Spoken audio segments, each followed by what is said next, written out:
We are FM 102.9, 97.1, and AM 1130. WWBF Bartow. It's time for Bartow Yellow Jacket football on WBF. Tonight's game is sponsored by Kelly Buick GMC of Bartow. With high-quality vehicles and services, we look forward to living up to our reputation. Evolve Professional Landscape Management, offering full residential and commercial landscaping services. By Spath Jewelers of Bartow and Valrico, providing all your jewelry needs with sparkling customer service. Budget you pull it of Bartow, the parts you need when you need them. By Ewing Blackwelder and Deuce Insurance, helping you protect what matters most. By Keith's Spray Service of Bartow, taking care of your lawn and garden for over 50 years. Citrus Air Conditioners of Bartow. Such great care, it must be Citrus Air. By Whidden McLean Funeral Home, our family serving yours with integrity and compassion since 1925. By Thunder Chrysler Dodge Jeep Ram of Bartow, providing excellent customer service. Feel the thunder. Beef O'Brady's Sports Pub in the Bartow Center South. Good food, good sports. SR Wright and Company in Winter Haven, your certified public accountants. Carla Meeks, real estate on your side from start to finish with experienced realtor services. And by Bartow Ford, we're different and we prove it. Now, let's head to the stadium and join our broadcast crew for Bartow Yellow Jacket football.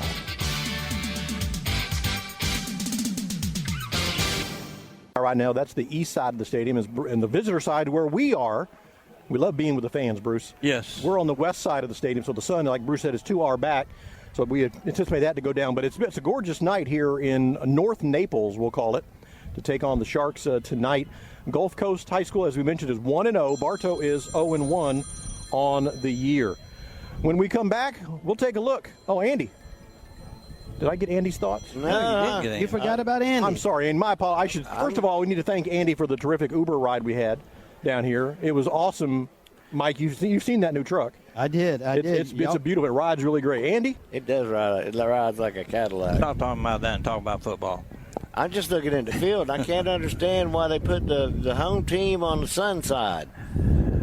Well, Jeff and I were talking about that, and I was saying that probably every new coach that comes here wants to find the architect that designed it and go and slap him right across the face. I can believe the field is beautiful. I mean, both the stands are set up. It looks pretty new too. They got concession stands on both sides. I mean, it's really well put together. So it's gonna be a good night. It's a beautiful complex down here. The school is set off there to the east, and they have baseball fields and the softball field that way. There's an elementary school right next to us here where we are on the visitor side. So it's a nice little complex here. And again, it's kind of north of Naples just a little bit. Golden Gate, which is the other high school in Naples, other than Naples High School itself, is a little more south of us, and we've been there before. And this one is nice. I like it. That was a monsoon that night. Yeah, Andy didn't like that one. No, I just had gotten out of had that surgery done, that heart surgery done, and wasn't doing me any good. Well, we're going to continue our pregame thoughts here with Yellow Jacket football. When we come back, hey, Stratton selections. Let's talk about that. How we did last week. That's all coming up next. You're listening to Yellow Jacket football on WBF. Russell Hernandez here at Kelly Buick GMC. So we're committed to investing in the people that make Polk County so great, such as the $20 truck, Polk County Youth Fair, as well as the Blooming Arts Festival and Jeepin' with Judd. Visit us at kellybuickgmc.com. This is Jonathan Jester with Citrus Air Conditioners. Do you ever worry if you're getting the best service for your money? If you live in Bartow, you no longer have to worry. We will give you a second opinion for free on any AC work you're considering. Call 534-1171 or Google Citrus Air. There's always some great cooking at your Bartow Beef O'Brady's. Join the new Beefs Rewards and earn double points on the weekends. Complete details at your Bartow Beefs in the Bartow Center South. Your Bartow Beef O'Brady's. Good food, good sports.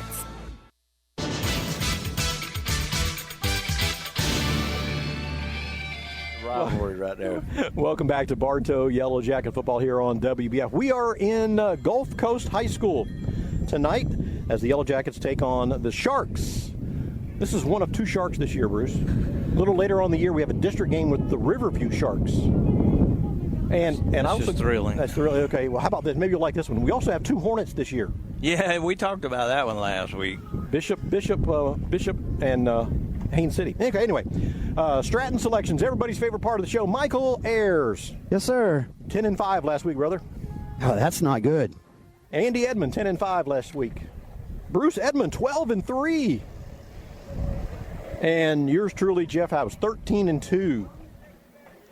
13-2. That's pretty impressive. Yep.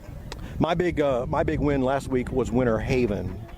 So yeah, I think everybody else picked the other team. Everybody else went to Zephyr Hill. All right, so here we go with this week. Week number 2. Mike, you ready? I'm ready. Let's do it. All righty. You guys want to pick the games played last night or not? No, I'm good with that. There were 3 games last night. The Kathleen Red Devils beat the Mulberry Panthers 44-6. Oh, coach. Last night, Lake Gibson Braves 42. The Haines City Hornets nothing. And last night, Winter Haven Blue Devils 36. Lake Region Thunder 0. And also, let's catch up on last Saturday night real quick. Mike, Fort Meade with an impressive win over Hardee.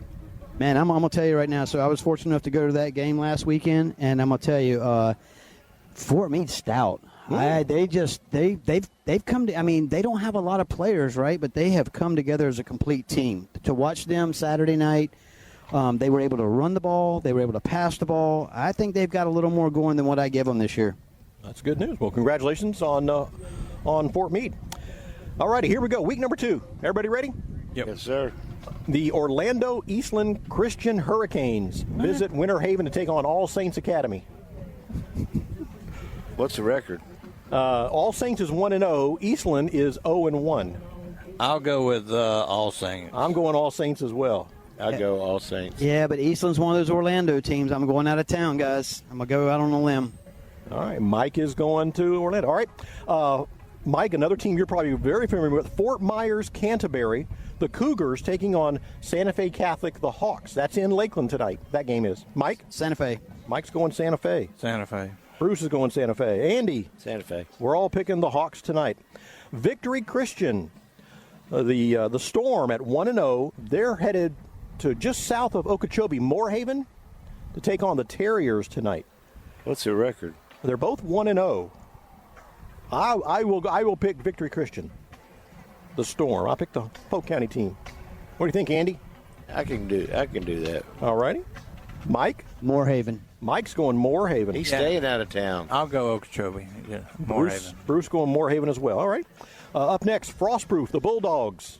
They are in Hardee to take on those Wildcats. Mike, how much of a chip does Hardee have on their should tonight? So I'm going to tell you right now, they may have a chip on their shoulder, but I can tell you from being at last week's game, there was a lot of Frostproof players, a lot of Frostproof coaches watching that game. So whenever you can scout a team on the field versus watching it on the film, I think it's going to give you the edge. So I think Frostproof's going to walk in there. They're going to put 50 points on the board. Wow. I'm going to go with Mike. I'll go with Mike. I can go with Mike on that one. Everybody on Frostproof tonight. All right, next up. If it falls, y'all can't blame it on me. It's your fault. You're scouting, bro. Next up, Ridge Community. Coach Richard Tate takes his Bolts team at 1-0 into Legion Field tonight to take on the Lake Wales Highlanders, who are also 1-0. I'll pick first. I'll go Lake Wales. You always pick first when it's Lake Wales. I don't quite understand that, Mr. Winter. I'll work on that. And I'm going with Lake Wales as well. Lake Wales. Yeah, Lake Region doesn't stand a chance on that one. Lake Wales. Or Ridge, maybe? Yeah, Ridge, yeah. Either one of them. Ridge doesn't have it. No, yeah, either one of them. Next up, Zephyr Hills Christian Academy, the Warriors, who lost last week to Winter Haven. They were shut out by Winter Haven last week, 45-0. So Zephyr Hills Christian Academy visits Lakeland Christian tonight. I believe the Warriors are going to be 0-2 after this ball game. Yeah, I mean, we talk about it every week, week in and week out. It's Big John O'Neill, Coach Ruiz, Coach Barry, Danny Williams, the head coach. They appear to maybe have the best quarterback in Polk County. And so I ride them every year, going to ride them again. I'll go with that because, it's hard to believe that Winter Haven has a victory because, when we played the Jamboree, Fort Meade scored 13 on them. We scored 7 on them. Yep. So, we scored 13 as well. 13? Okay. Michael? Yeah, I don't know, guys. I'm going to stay with you on that one. Lakeland Christian for Michael. All righty, George Jenkins, another game Mike is familiar with. The Eagles are at 1-0 after their win last week over Lake Region. Fort Meade, as we talked about, a winner over Hardy last week. So both teams 1-0. They're playing down in Fort Meade tonight. Mike, always a tough place to play at Frank S. Battle Field. And I'm going with the home team there on that one. Yes, Fort Meade. sir. Fort Meade. Yeah, Fort Meade all the way. Like I said, guys, I mean, if you could have watched that team Saturday night, they've just got something special. I mean, they've got a run game. They've got a pass game. I don't know where it came from, but they put that team together, and that team has really bonded. Well, I'm excited. I hope they stomp a mud hole in them. There we go. One more game. That's your favorite team, though, isn't it, Bruce? Yes, it is. One more game. And, Mike, I thought we had a long road trip, but no. The Lakeland Dreadnoughts. They're in California, right? They're in California tonight. Concord, California, which is just a little east of San Francisco. Powerhouse De La Salle, the Spartans, taking on the Lakeland Dreadnoughts. I don't know what to think about this, but I'm thinking California is going to, the Spartans are going to take care of business. I watched that team this past weekend from California just beat the snot out of Aquinas. Now, it may not be the same team, but you match these California teams up, a top-notch California team against a top-notch Florida team, and I'm going with California as much as I hate the politics there. I got to go with California, too. It's going to be a long ride home for the Dreadnoughts. A long flight, yeah. Mike? Yeah, I'm with you guys. I think California is going to take that one, but I think you're going to find that one's going to come down to the wire on that one. Really? Okay.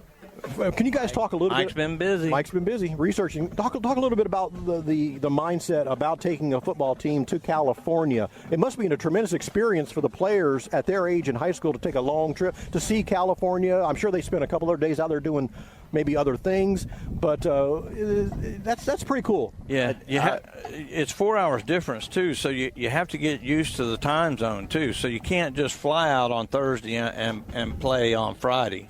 You got to take some time to get a little bit acclimated to the time. There's a whole different air.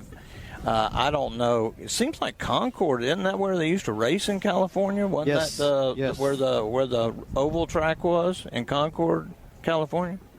Like Riverside, California? No, Riverside was a road course. But remember, they ran a California race, an oval for Fontana. Fontana, you're right. But Concord, where's Concord? I don't know. It's just east of San Francisco. I don't like San Francisco. I would just get in trouble out there. So I would. So, guys, I had the opportunity. I was just in California in January, several months ago. Spent a week out there training some guys. But I tell you, we're getting ready for the national anthem. We're going to go right to our pregame comments with Coach G. Once again, we're happy to be joined by Coach Grady Morrell here. Coach G, as he's known to the players, are getting ready for tonight's ball game way down south at the Sharks, Gulf Coast. Coach, first of all, let's flop back to Clearwater last week.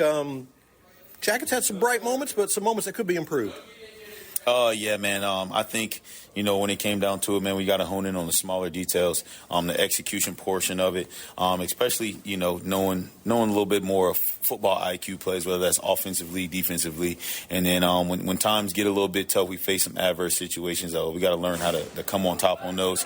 But that's a work in progress. Learning how to be comfortable in uncomfortable situations is kind of where we are right now, and still working through it. But the guys are still in great spirits, still play really, really hard. But I know, there's no moral victories, but we're looking to turn that around this week, turn the losses into lessons, and then start putting some wins on the board. How was the practice this week for the Jackets? Practice was good, man. Practice was good. Still honing in on the small things, man, on the little habits that we have, trying to break the bad habits that we have. But obviously, going throughout practice all week, man, the taste of a loss, it never really leaves your mouth until you get back on the field and get to play somebody in a different color jersey again. So I think that's kind of what we've been kind of hanging our hats on this whole week, is kind of trying to get that taste up out of our mouth. And, we know that we got a goose egg still in that win column, and we're trying to change that around.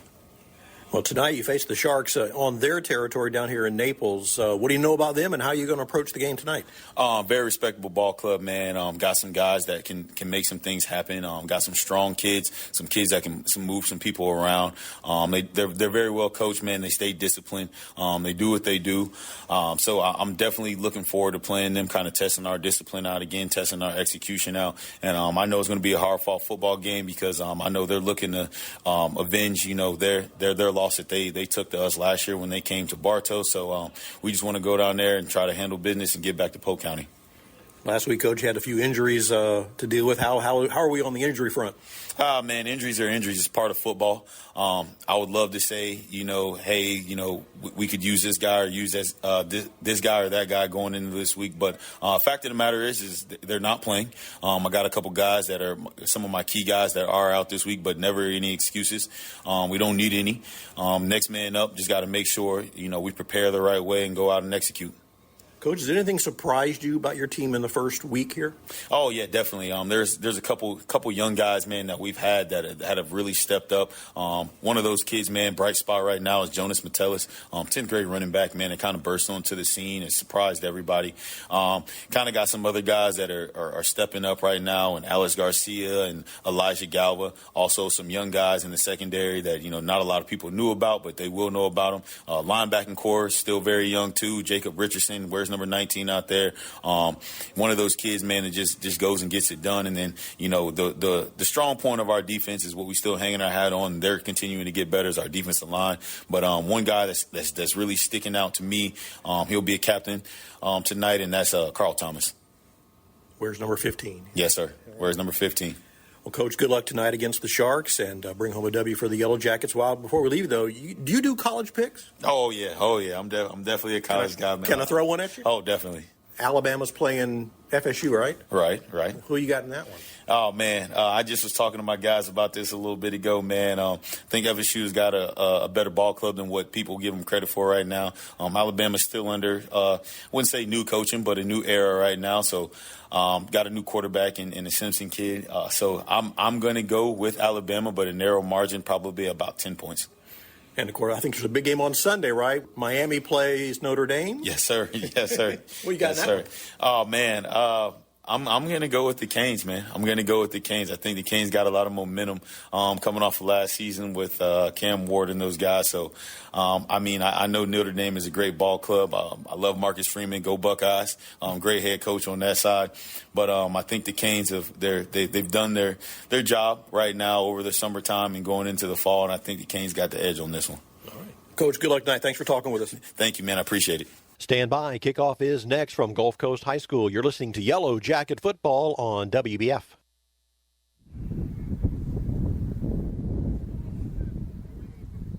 The Ewing, Blackwelder, and Deuce Insurance Agency has been serving Central Florida since 1984. They all work and live in your neighborhood and take pride in our history. Offices in Bartow, there when you need them, representing only the most reliable companies in the industry. For over 50 years, Keith's Spray Service has been serving Polk County with specialized treatment of delicate ornamentals, including rose bushes. Want to learn more about the treatments of ornamentals as well as expert lawn care? Call Keith's Spray Service. Need an energy drink or protein boost? Visit Crave Nutrition of Bartow and sample our healthy energy-boosting Mega Tea, nutrient-rich shakes, protein bites, and much more. Crave Nutrition behind Dunkin' Donuts on North Broadway in Bartow.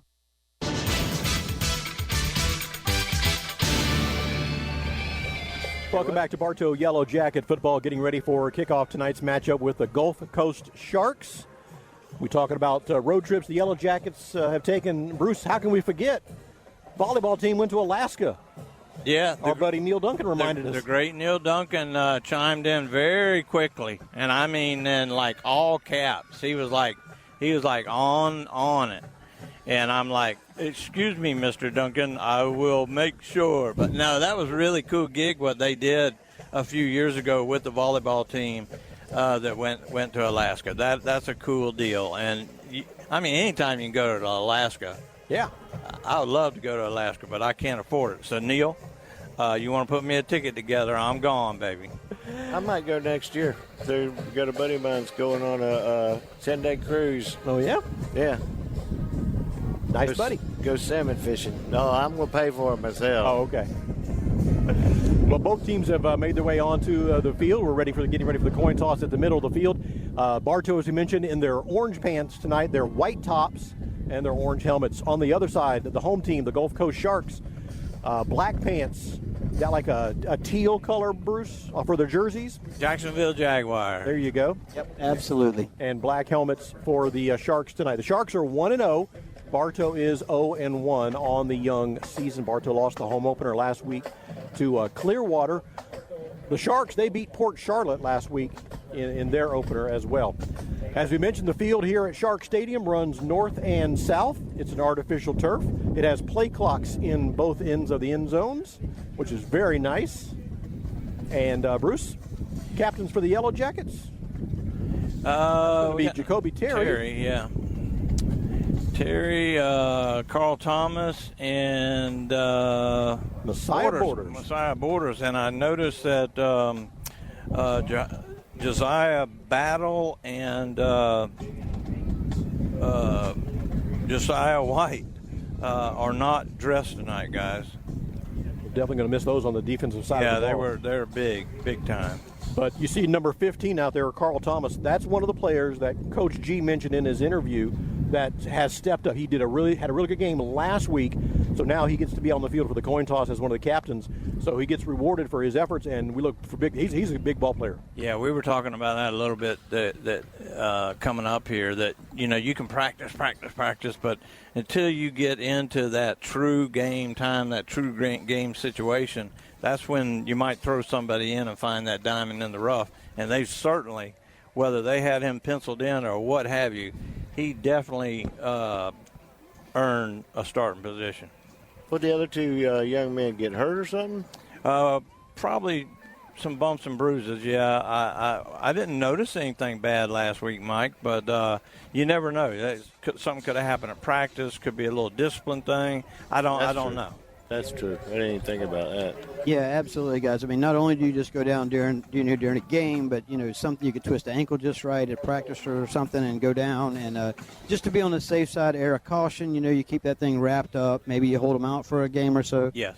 But just quick information: Bartow did win the toss and has deferred to the second half. Okay.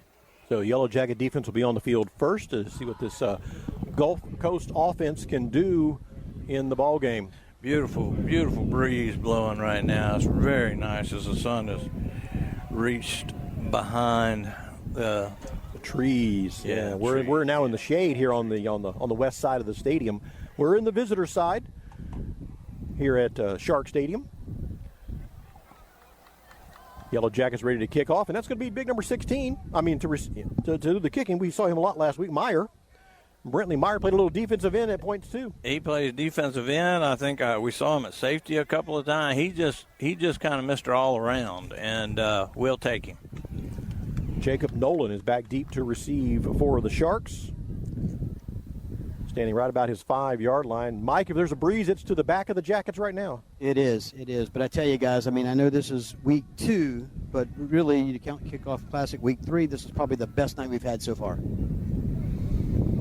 Sit back and hope you enjoy the broadcast from Gulf Coast High School tonight. The Bartow Yellow Jackets and the Gulf Coast Sharks. Meyer gets the foot into the ball. He'll send it downfield. Going to be taken and bounced at the 5-yard line. He drops it. Now he picks it up. He's at the 10, 15, and runs into a whole bunch of Jackets and gets to the 15-yard line. That's it. Yeah, that was number 13 that came up. That was Galva, who, if anybody was banged up, Galva was banged up last week.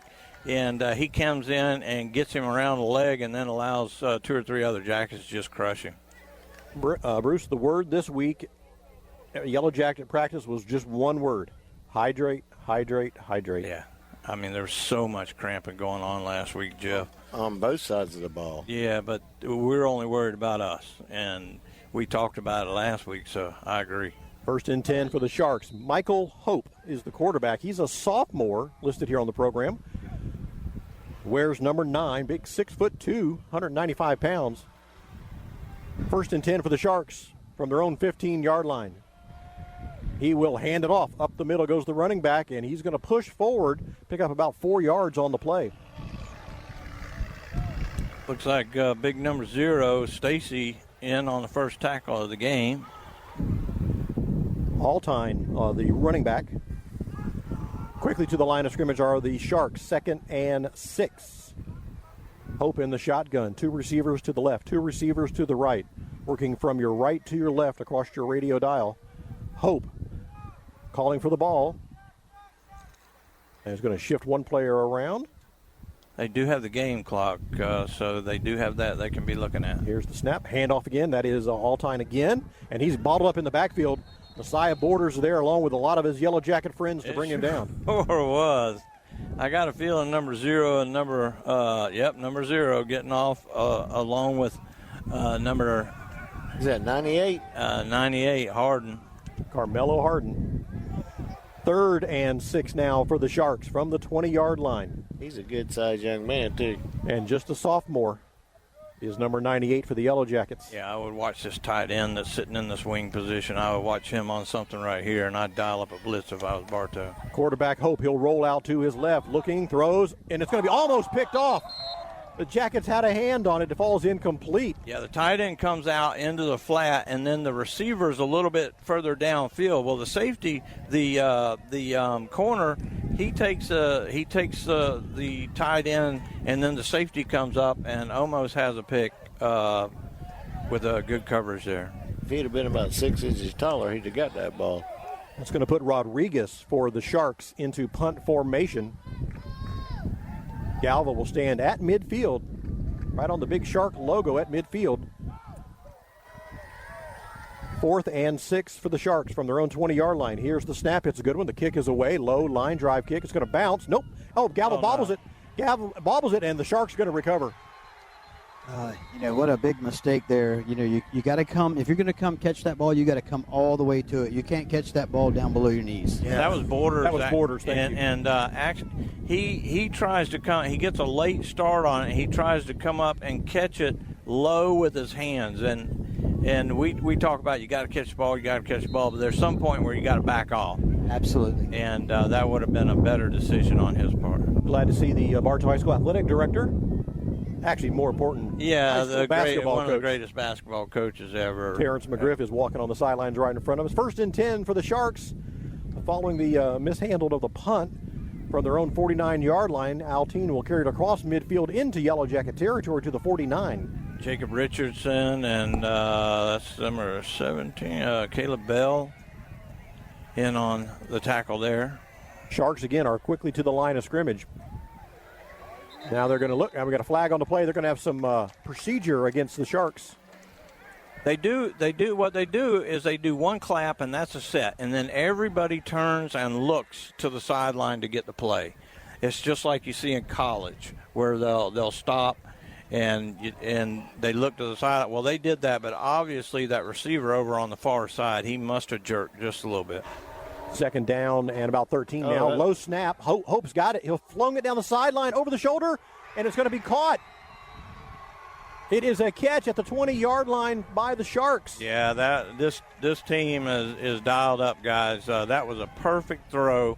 Had the wind. It's a crosswind, so the wind was taking the ball further away from him on the far side of the field, taking him out of bounds, but a beautiful pitch and catch. 1st and 10 for the Sharks now, the Yellow Jacket 21-yard line. Here's the snap. Hope, handoff. Altine up the middle. He's got some running room. Flag on the play. He gets down to the 11-yard line. Yeah, it's probably going to be a hold to bring it back, but that's what that pass does. It makes the linebacker start thinking. You've got the end zone to your back now, so now you're playing a little more press coverage. You got your linebackers widened out a little bit more, and that's what happens. Well, they picked up the flag. Yeah, I think it was just a Bartow piece of equipment. Oh, okay. So it's no gain on the play, so it's going to be 1st and 10. The ball right about the 11-yard line. 9:11 here left in the first quarter. No score in the ball game. Here's the snap. And, again, a handoff. And this time the Jackets are in the backfield to stuff it. Kane. Yeah, Harden got a big arm around him about the 12-yard line, and he wasn't moving from that point. So, Mike, they're going to lose the yard back to the 12. Yes, sir. Big number 98 just wrapped him up in the backfield with nowhere to go. So, yeah, he's back at about the 12-yard line. That's our buddy Harden, Carmelo Harden, number 98 for the Jackets. Takes a lot of room up on that defensive line. 2nd down, it's going to be a little wildcat. They hand it, the quarterback just runs. And the Number 11, I thought he fumbled at Rodriguez with the ball carry, but no gain on the play. I thought he lost it for a second. Yeah, I thought he did too, and then Bartow was able to hit him low, and he was still having trouble handling that ball as he was going down, and just gets back to the line of scrimmage after all that. So it's going to be 3rd and 11. The ball is at the Yellow Jacket 12-yard line. 8 minutes left here in the first quarter. No score in the ball game. He must be their Tebow because he ran right back off the field, and now the regular quarterback's back in. That's number 9. That is Hope. Michael Hope looks to the sideline. He's got 2 receivers on the far side of the field. Here's the snap. Hope throws a little slant, gets it out on the wing, got that wide tight end. He's going to go into the end zone for a touchdown. That's a beautiful play. I mean, that was what he does is he's got 2 receivers to the right. He sends them both on a post right towards the goal post, and then the tight end just takes out and runs off into the flat. Nobody's out there to cover him, and he's wide open for a touchdown. 13-yard pass play to Rodriguez. Wears number 88. So Hope to Rodriguez gives the early lead to the Sharks. On to attempt the extra point, wearing number 92 for the Sharks. That is Thomas Lalos. They put it down, and he sails it through the uprights. It's good, right into the band. I didn't see the band there. Yeah, I did see them. I was going to mention it. I tell you what, number 14, Alexander Garcia, if he lays out, he blocks that thing. And if you're going to come that hard, give up your body, bro, and cover that thing. I saw him coming. I thought he had it for a minute. 7:47 left here in the first quarter. It is Gulf Coast 7, Bartow nothing. You're listening to Yellow Jacket Football on WBF. If you'd rather spend your weekends doing anything other than yard work or looking to improve your home's curb appeal, then call Evolve Contracting today at 863-537-7537 or visit evolveyourlawn.com. Remember, keep calm and evolve your lawn. 35 amazing years. Hey, that's us here at Spath Jewelers. We offer services such as beautiful custom work that's sure to wow, repairs, complimentary cleaning, appraisals, watch repairs, financing. What more do you need? We're here Monday through Friday, 10 to 7, and Saturdays from 10 to 5. SR Wright & Company can help you at every stage of your financial future, from personal planning to insurance reviews, from business problem solving to deferred compensation plans. Steve Wright & Company on Avenue H, Southeast in Winter Haven.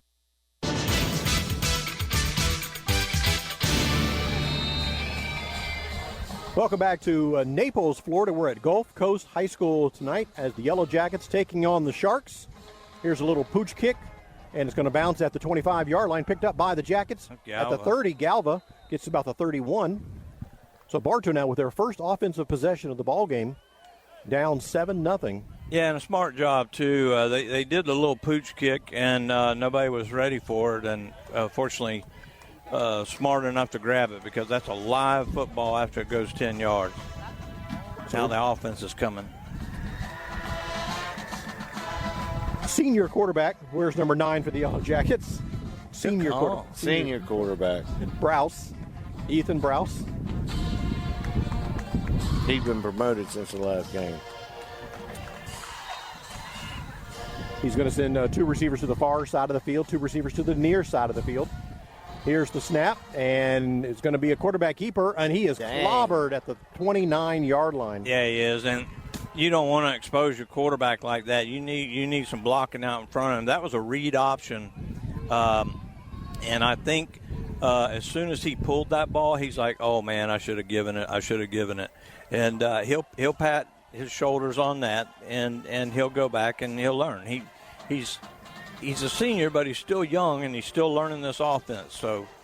A loss of 2 on the play. Here's a quick pass to the outside. That's Borders with it. Borders caught it, and now he doubles back across the field trying to find some daylight, and he's going to be thrown down for a loss. Yeah, and it looked like somebody might have skimmed his face mask, Mike, but maybe not enough to draw a flag. Yeah, it was not enough. The arm was up. You're right. The arm was up, and he did just drag right across the face, but there was no grabbing or anything like that. But, Jeff, real quick, just want to let you know that we picked up a couple more listeners to the online. Oh, wow. Now we've got them from Texas, Louisiana, and I have a guy in Pennsylvania that's listening to us tonight. One of the guys that I work with is in Pennsylvania right now. Welcome aboard. And Rich Rivera, appreciate you listening tonight, buddy. On a 3rd and 17 play, Browse scrambling for his life. He'll just throw it out into the Yellow Jackets. Yeah, and he threw it a little bit late, too. His hand actually hit the defender's face mask, and so he's not grabbing at his hand. He's a tough guy.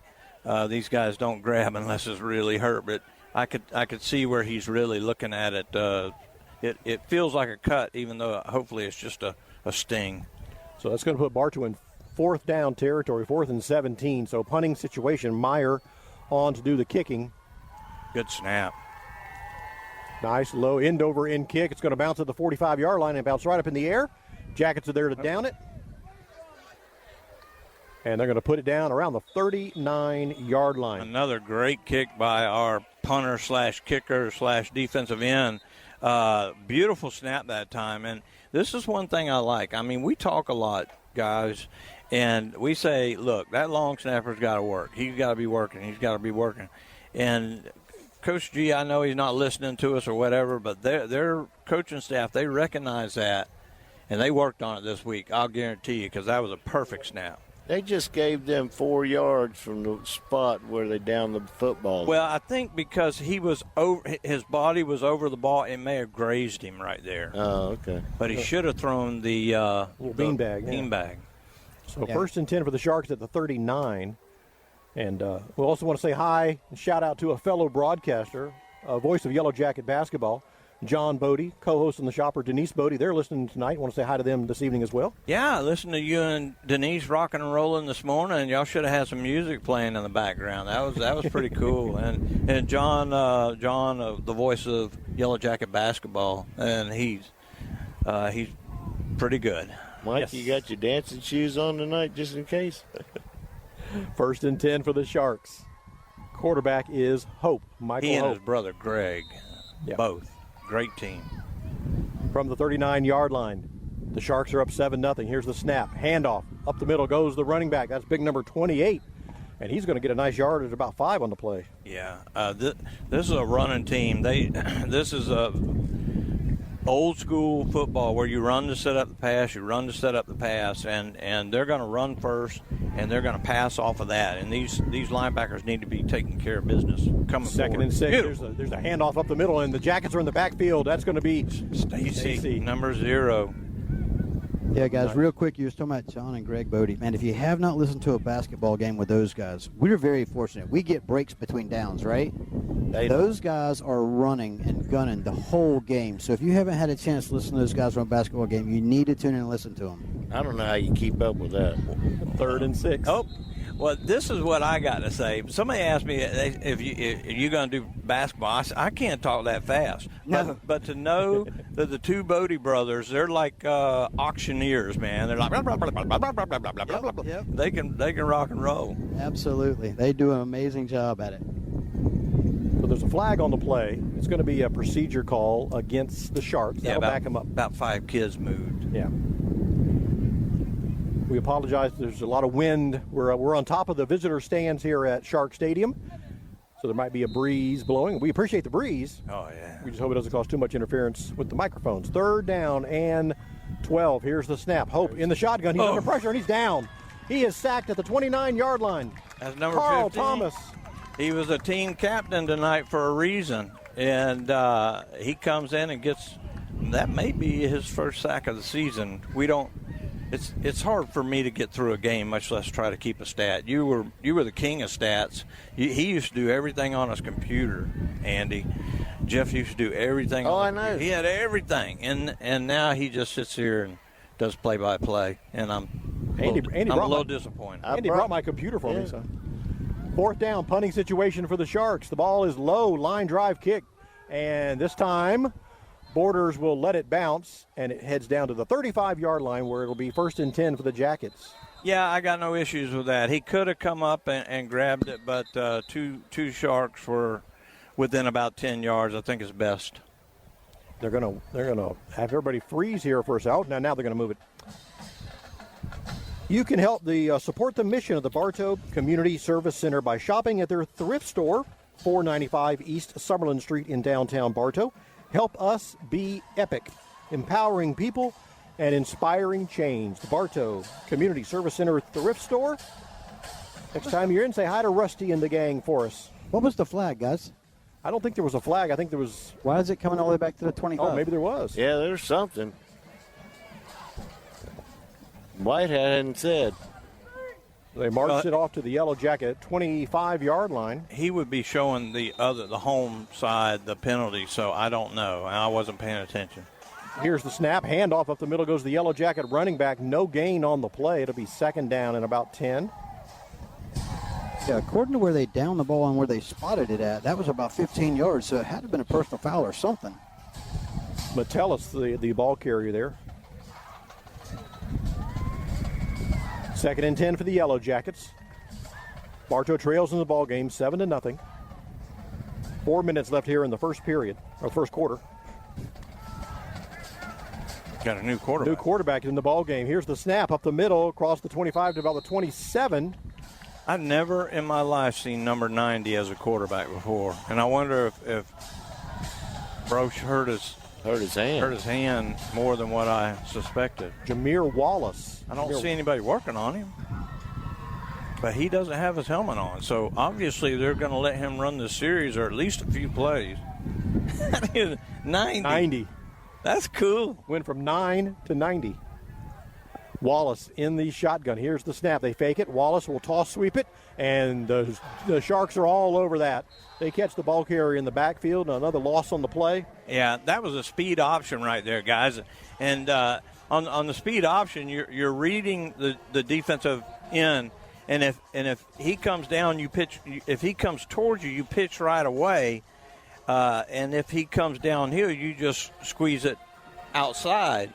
And he pitched that so fast, I don't even think he got a read on it. So that's going to put the Yellow Jackets in punt formation. Meyer ready to kick off. The wind at his back a little high. He's got it down, and he'll send it downfield.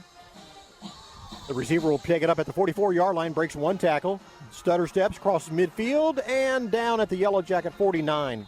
Yeah, another good job. That snap was a little high. As long as you keep it in my little jumping distance, I'm okay with that. But if he's not, what is he, Mike? Probably 6'3"? Yes, sir. And so if he's 6 foot, that's back in the end zone. Yeah, we went from, earlier in the season, or last week, we went from low snaps to now he's had to leave the turf twice. Yeah. First and 10 for the Sharks. The ball at the Yellow Jacket 49-yard line. The Sharks in front 7-0. 2:45 left here in the first quarter. About an 85-degree night here, almost approaching the 8 o'clock hour. Hope is the quarterback. He will hand it off. Marcelo up the middle, breaks one tackle. Look at those legs running. He's going to get a first down, Bruce. Yeah, and that's what a good fullback will do to you. Him and the guard both pulling at the same time, and it's just so stacked up in the middle. He just rides, puts his hand right on their butt and just rides them through the hole, Mike. That's exactly what he's doing, guys. And when that guy in front of him gets taken out, he just generally rolls right off of him to the right or to the left, and he picks up an extra 4 or 5 yards. First and 10 for the Sharks. Here's another handoff. The running back again. This time, Jackets are there and stuff him for no gain, or maybe even lost a yard. Second and 11. Yeah, that's where you really come downhill from that weak side, and they just catch him from behind before he can get to the line of scrimmage, basically. Second and 11. Again, the Sharks quickly to the line of scrimmage. 2 minutes left in the first quarter. Sharks in front, 7-0 over Bartow. Quarterback looks to the sideline, number 9. That's Hope. Here's the snap. Right-hander slings it to the near side. It's caught. Oh, is it? No, he didn't catch it. Incomplete. It was good defense anyway. The corner read it all the way and came. So that's going to be, what, fourth down or third down? Why is it only third down? Oh, they got a first down a while ago. Yeah. I want to say hello to the Gwynns. They're up in Cuthbert, Georgia. Colbert, right? Is it Colbert, Georgia? Lindsay, Guido, William, Reagan, and what's the little guy's name? Let me get this right here. And Barron. Okay, and they're up in Cuthbert. Man, what kind of name of a town is that? Oh, I lived in Cuthbert, Georgia. Cuthbert. They'd think I was drinking again. Jackets were flagged. Now we're happy you guys are listening. Sorry, Jim. Absolutely. Jackets were flagged for offside. That's going to make the third down, about 3rd and 6 here for the Sharks. And timeout on the field. The Sharks will call a timeout. Well, boys, racing at Darlington this weekend for the Cup Series. First round of the playoffs. Darlington, 5 o'clock Sunday afternoon. That's very exciting because that's the track too tough to tame, and it's Lady in Black. I was going to say, how many nicknames is Darlington? So Lady many. in Black. The Darlington Stripe. I mean, you get everything out of there, and if you get away from there and survive, it's like a great day. But the first race of the playoffs makes it that much more. It can be almost as crazy as Daytona. Trucks are running tomorrow, right? Yep. We'll drop the green flag just after noon from Darlington, so you can catch that race as well. Xfinity Series are out in Portland for the road course out there. That's 7 o'clock Saturday night. And then the Cup Series from Darlington, 5 o'clock on Sunday afternoon. Oh, that's going to be on the radio, right? Absolutely, it will, right here. Here's a pass into the flat. It's complete. Breaks one tackle and a nice little run there by Rodriguez. I think he's got the first down. That's the same play they're killing them on. They scored on that play. They got yardage on that play. Yeah, they run everybody out of the zone and then just drop somebody off into the flat. The corner tried to break off and come back to it, but he was not able to get enough body on him to slow him down. That's a big kid. Yeah, big tight end there. 1st and 10 for the Sharks. Ball right about the 25-yard line of Bartow. Sharks in front, 7-0. Minute 20 left here in the first quarter. Here's a handoff. Up the middle goes the running back, and he's going to cross the 20 down to the 17-yard line. Bruce, the Sharks are making it look easy right now. Yeah, Bartow's not doing a whole lot wrong. They're just not doing everything right. The linebacker's responsibility is run first every play. 2nd and 3. Here's another handoff right at the middle again. Goes the running back. He's going to get a first down. He got the first down. 100% of the time, you got to be taking a step forward as a linebacker and making that read. Whether you're reading a fullback or you're reading a guard, you always take a step forward as a linebacker. And these kids, we've talked about it in the past, they're standing flat-footed. And once you do that, it's 5 yards. 1st and 10 for the Sharks. Here's the snap. Hope throws it toward the corner of the end zone. He's got a wide open receiver, and he just overthrew him. Yeah, he didn't put enough air under it. If you put some air under it, that's 6 points. As they are really, really out calling the Jackets right now. Yeah, there was nobody within 5 yards of that player. Trying to connect with Jacob Nolan there in the end zone, and as we just did a little corner, a little post, just right over his head in the corner of the end zone, incomplete. 2nd down and 10 for the Sharks. Ball at the Yellow Jacket 13-yard line. Hope is the quarterback. He's in the shotgun. He'll take the snap. Up the middle again goes the running back. This time he's caught at the line of scrimmage and brought down. Altine again on the carry. No gain. He might even lost a half a yard. It'll be 3rd down and 10. That was number 2. Borders came up, made the stop from the linebacker spot. And that might be the final play of the first quarter. I think so. Yeah, they're walking off. And what's funny about that is either we do a great job at the line or we let them get 5-6 yards. Yeah. I mean, when we do stop them, we stop them behind the line of scrimmage, and then when they pick out, they're gone. So I mean, we got to do a better job at closing those holes. We got to the linebacker, like you said, Bruce. The linebacker got to do a better job getting up on those toes, coming up, making that move forward, and we just got to cover those outsides. Timeout on the field for the end of the first quarter. The Gulf Coast Sharks 7, the Bartow Yellow Jackets nothing. You're listening to Yellow Jacket Football on WBF. I'm Taft Long, Finance Manager here at Thunder Chrysler Dodge Jeep Ram in Bartow. Here at Thunder, there is no reason to abandon your schedule to buy your next car. We can do it mobile, regardless of where you are in your schedule. Come in or call us today. Thunder Chrysler Dodge Jeep Ram. The Whidden McLean Funeral Home of Bartow and the McLean Funeral Home of Fort Meade is family-owned and takes pride in offering your family personal attention and distinctive services that truly honors the life being remembered. Our family serving yours. You've heard the expression, try it before you buy it, right? Well, at Keith's Spray Service, they won't ask you to sign a long-term contract because they're confident that you'll want them to keep coming back to care for your delicate ornamentals and lawn treatment. Keith's Spray Service, for over 50 years.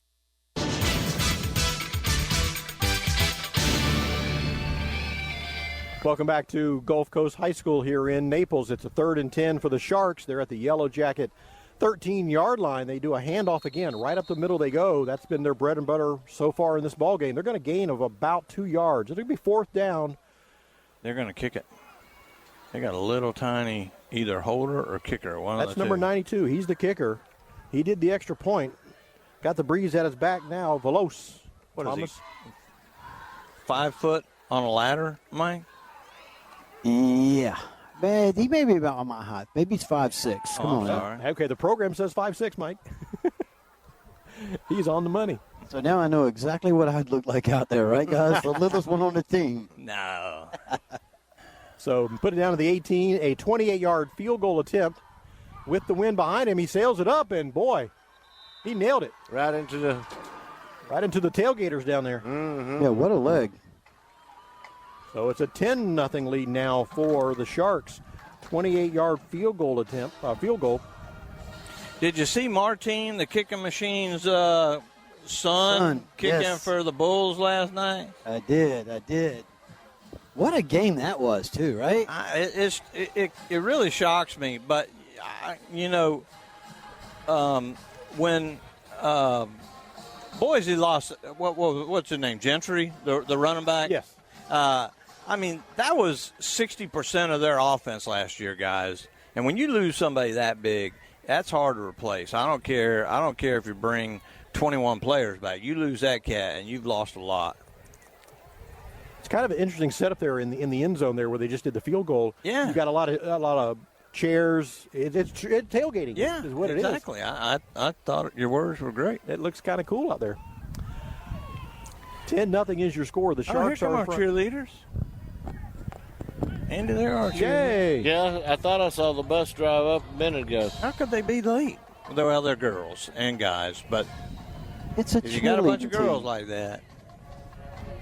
Kim didn't hear that. Here's the kickoff. It's going to be another pooch kick picked up at the, and it goes bounce out of bounds at the 38-yard line. The 28-yard line. 28-yard line. So, guys, you saw the highlight reel from the USF game last night, right? Yes. The two Florida fans that were in the stadium, she's just laid back, passed out, and he's watching the game. Well, those are the best kind of fans. Listen, they have been on every branch of social media that there possibly could be. Mike, I got to be honest with you and tell you, I've been to a couple of Gator games where I ended up passed out. So inebriated. So I don't know whether it was from the heat. Could have been from the heat. That's what I'm going to say.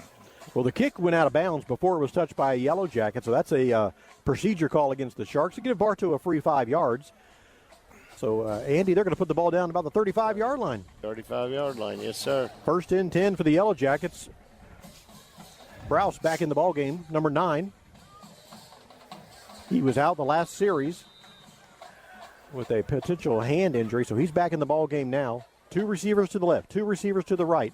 He wants to throw. He does. He completes his pass. Jacoby Terry's got the ball. Oh, whoa. And he is flung out of bounds all the way on the track on the far side of the field. Well, that should be a flag. I don't see nothing. Yeah, he was way out there. Well, not only that, he had him wrapped up. He had his arm all the way across his neck and slung him out. So, that should have been a flag, guys. We're going to pick up 5 yards on the play. 2nd and 5 for Bartow. Their own 40-yard line. Jackets trail 10-0. That's the first positive yards we've had tonight, isn't it? 2 receivers left, 2 receivers right. Browse wants to throw across the middle, and it's the receiver turned into a defender. Yeah. Just a little bit behind him. That was 60-40 right there, guys. And the wide receiver, that was number 8. We don't have an 8 on our roster, I'm sorry to say. I've got McBath. McBath, okay, major, but yeah, I'm sorry. And he actually yanked the ball out of his hands. If he leads him a little further, it's a easy pitch and catch. But the wind blowing against him right there, guys. I don't know how hard's the wind blowing on the field, Mike? Can you feel it through the stands? Yeah, it's not bad. I mean, there is some breeze there, but I don't think it's enough to really change the direction of the ball or anything like that. Penalizing Bartow for something. They did take 5 yards away from the Yellow Jackets, make it 2nd and 10 now. Ball back to the original line of scrimmage at the 35-yard line.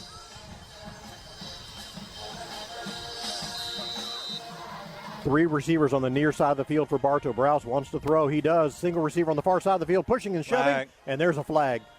Listen, at least that flag's going against them, but I'm just going to tell you, dude, I'm going to pull it out.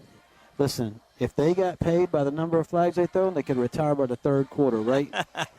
Well, I'm telling you, you could see him. They were doing a little arm checking, but he was pushing him further and further towards the sideline, and he should get that call every time. Exactly. I'm looking for the white hat, and I don't see him. He's in the cluster there with the Yellow Jacket huddle. He's just not being very open with his calls. I mean, when he does make a call, he's like in the middle of a bunch of people. He's not separating himself where you can read those calls. Right. That was a pass interference. I did see him do that. Put the Yellow Jackets at midfield with a 1st and 10 for Bartow. Seeing lightning off to the east, Andy. How far away is that? Here's the snap. And a quick shot into the flat. The catch is made. But the ball carrier, Terry, is thrown backwards. They might give him forward progress. He might end up picking up a yard. They do. Make it 2nd and 9. Yeah, this is a very physical Naples football team. Well, the wind is blowing that way, so it should stay gone. 2nd and 9 for the Jackets. Browse wants to throw. He does. And he's got Jacoby Terry, and it's over his head. Incomplete. Boy, he did. Listen, I like the way you said that, Andy. As long as the wind's blowing that way, we should be good. Was that east or west, or what was that? I think it's blowing west. Oh, that'd be east. No, you know I'm going to snatch your chain like that occasionally, right? Oh, that doesn't bother me. It's going to be 3rd and 9 here for the Yellow Jackets following the incomplete pass. Here's the snap. Browse under some pressure. Now a run to his right. There's a flag on the play. The pass is going to be... Yeah, that's going to be a hold against Bartow, guys. The pass is caught. That was McBath on the reception, but there is a flag. Yeah, we see the culprit, too. He's got his hands on his hip. He's like, what? What do you mean? Yeah, we don't call out numbers, but we know. Yeah, unfortunately, he turned him all the way around. So, I mean, there's just no way they were going to get away with that one. That's a oops. That's not holding. He was just making sure his jersey was on tight. Yeah. We do that. That big breeze that Andy was talking about was coming from the Gulf of Mexico, pushing all the rain further east. Further east, yeah. I thought it was building Gulf of so America. as long as it doesn't build up on top of us, we're good. Yellow Jackets penalized. It's going to be 3rd down and a bunch. They need about 19 yards. Jackets are 3rd and 19 from their own 41-yard line. Hey, guys, quick score update after this play. Here's the snap to Browse. Looking. Now he'll throw it downfield. Again, some tugging on some jerseys, some little hand fighting, no flag. That one they're not going to call because it was 10 yards over anybody. Incomplete. Mike? So a score update for you guys. Bruce, you're going to like this one, right? I'm loving it. The end of the second quarter, which halftime, Fort Meade 19, George Jenkins 0. Woohoo! What's happening to your Eagles, Bruce? They are getting trounced. Listen, I don't think I'm telling you guys, when I watched those guys play Saturday night, I'm not kidding you. They put it together. Couldn't happen to a better team. 4th down for the Yellow Jackets. Meyer back in punt formation. Here's the snap. It's a good one. Here's the kick. It is away, and it goes right out of bounds on the far side of the field. Where are they going to give him a spot at? How can they? Oh, they had a 7 p.m. kickoff. That's how they can be as far ahead as they are. They're going to put it down at the 35. There's the sound of our Yellow Jacket cheerleaders down there. Yeah, they are here. They're finally here, and we're happy. 9:54 left here in the first half. Gulf Coast 10, Bartow nothing. Gulf Coast with the ball, a 1st and 10 from their own 35-yard line. They had to come down in the school bus. Here's the snap. Handoff Alteen up the middle.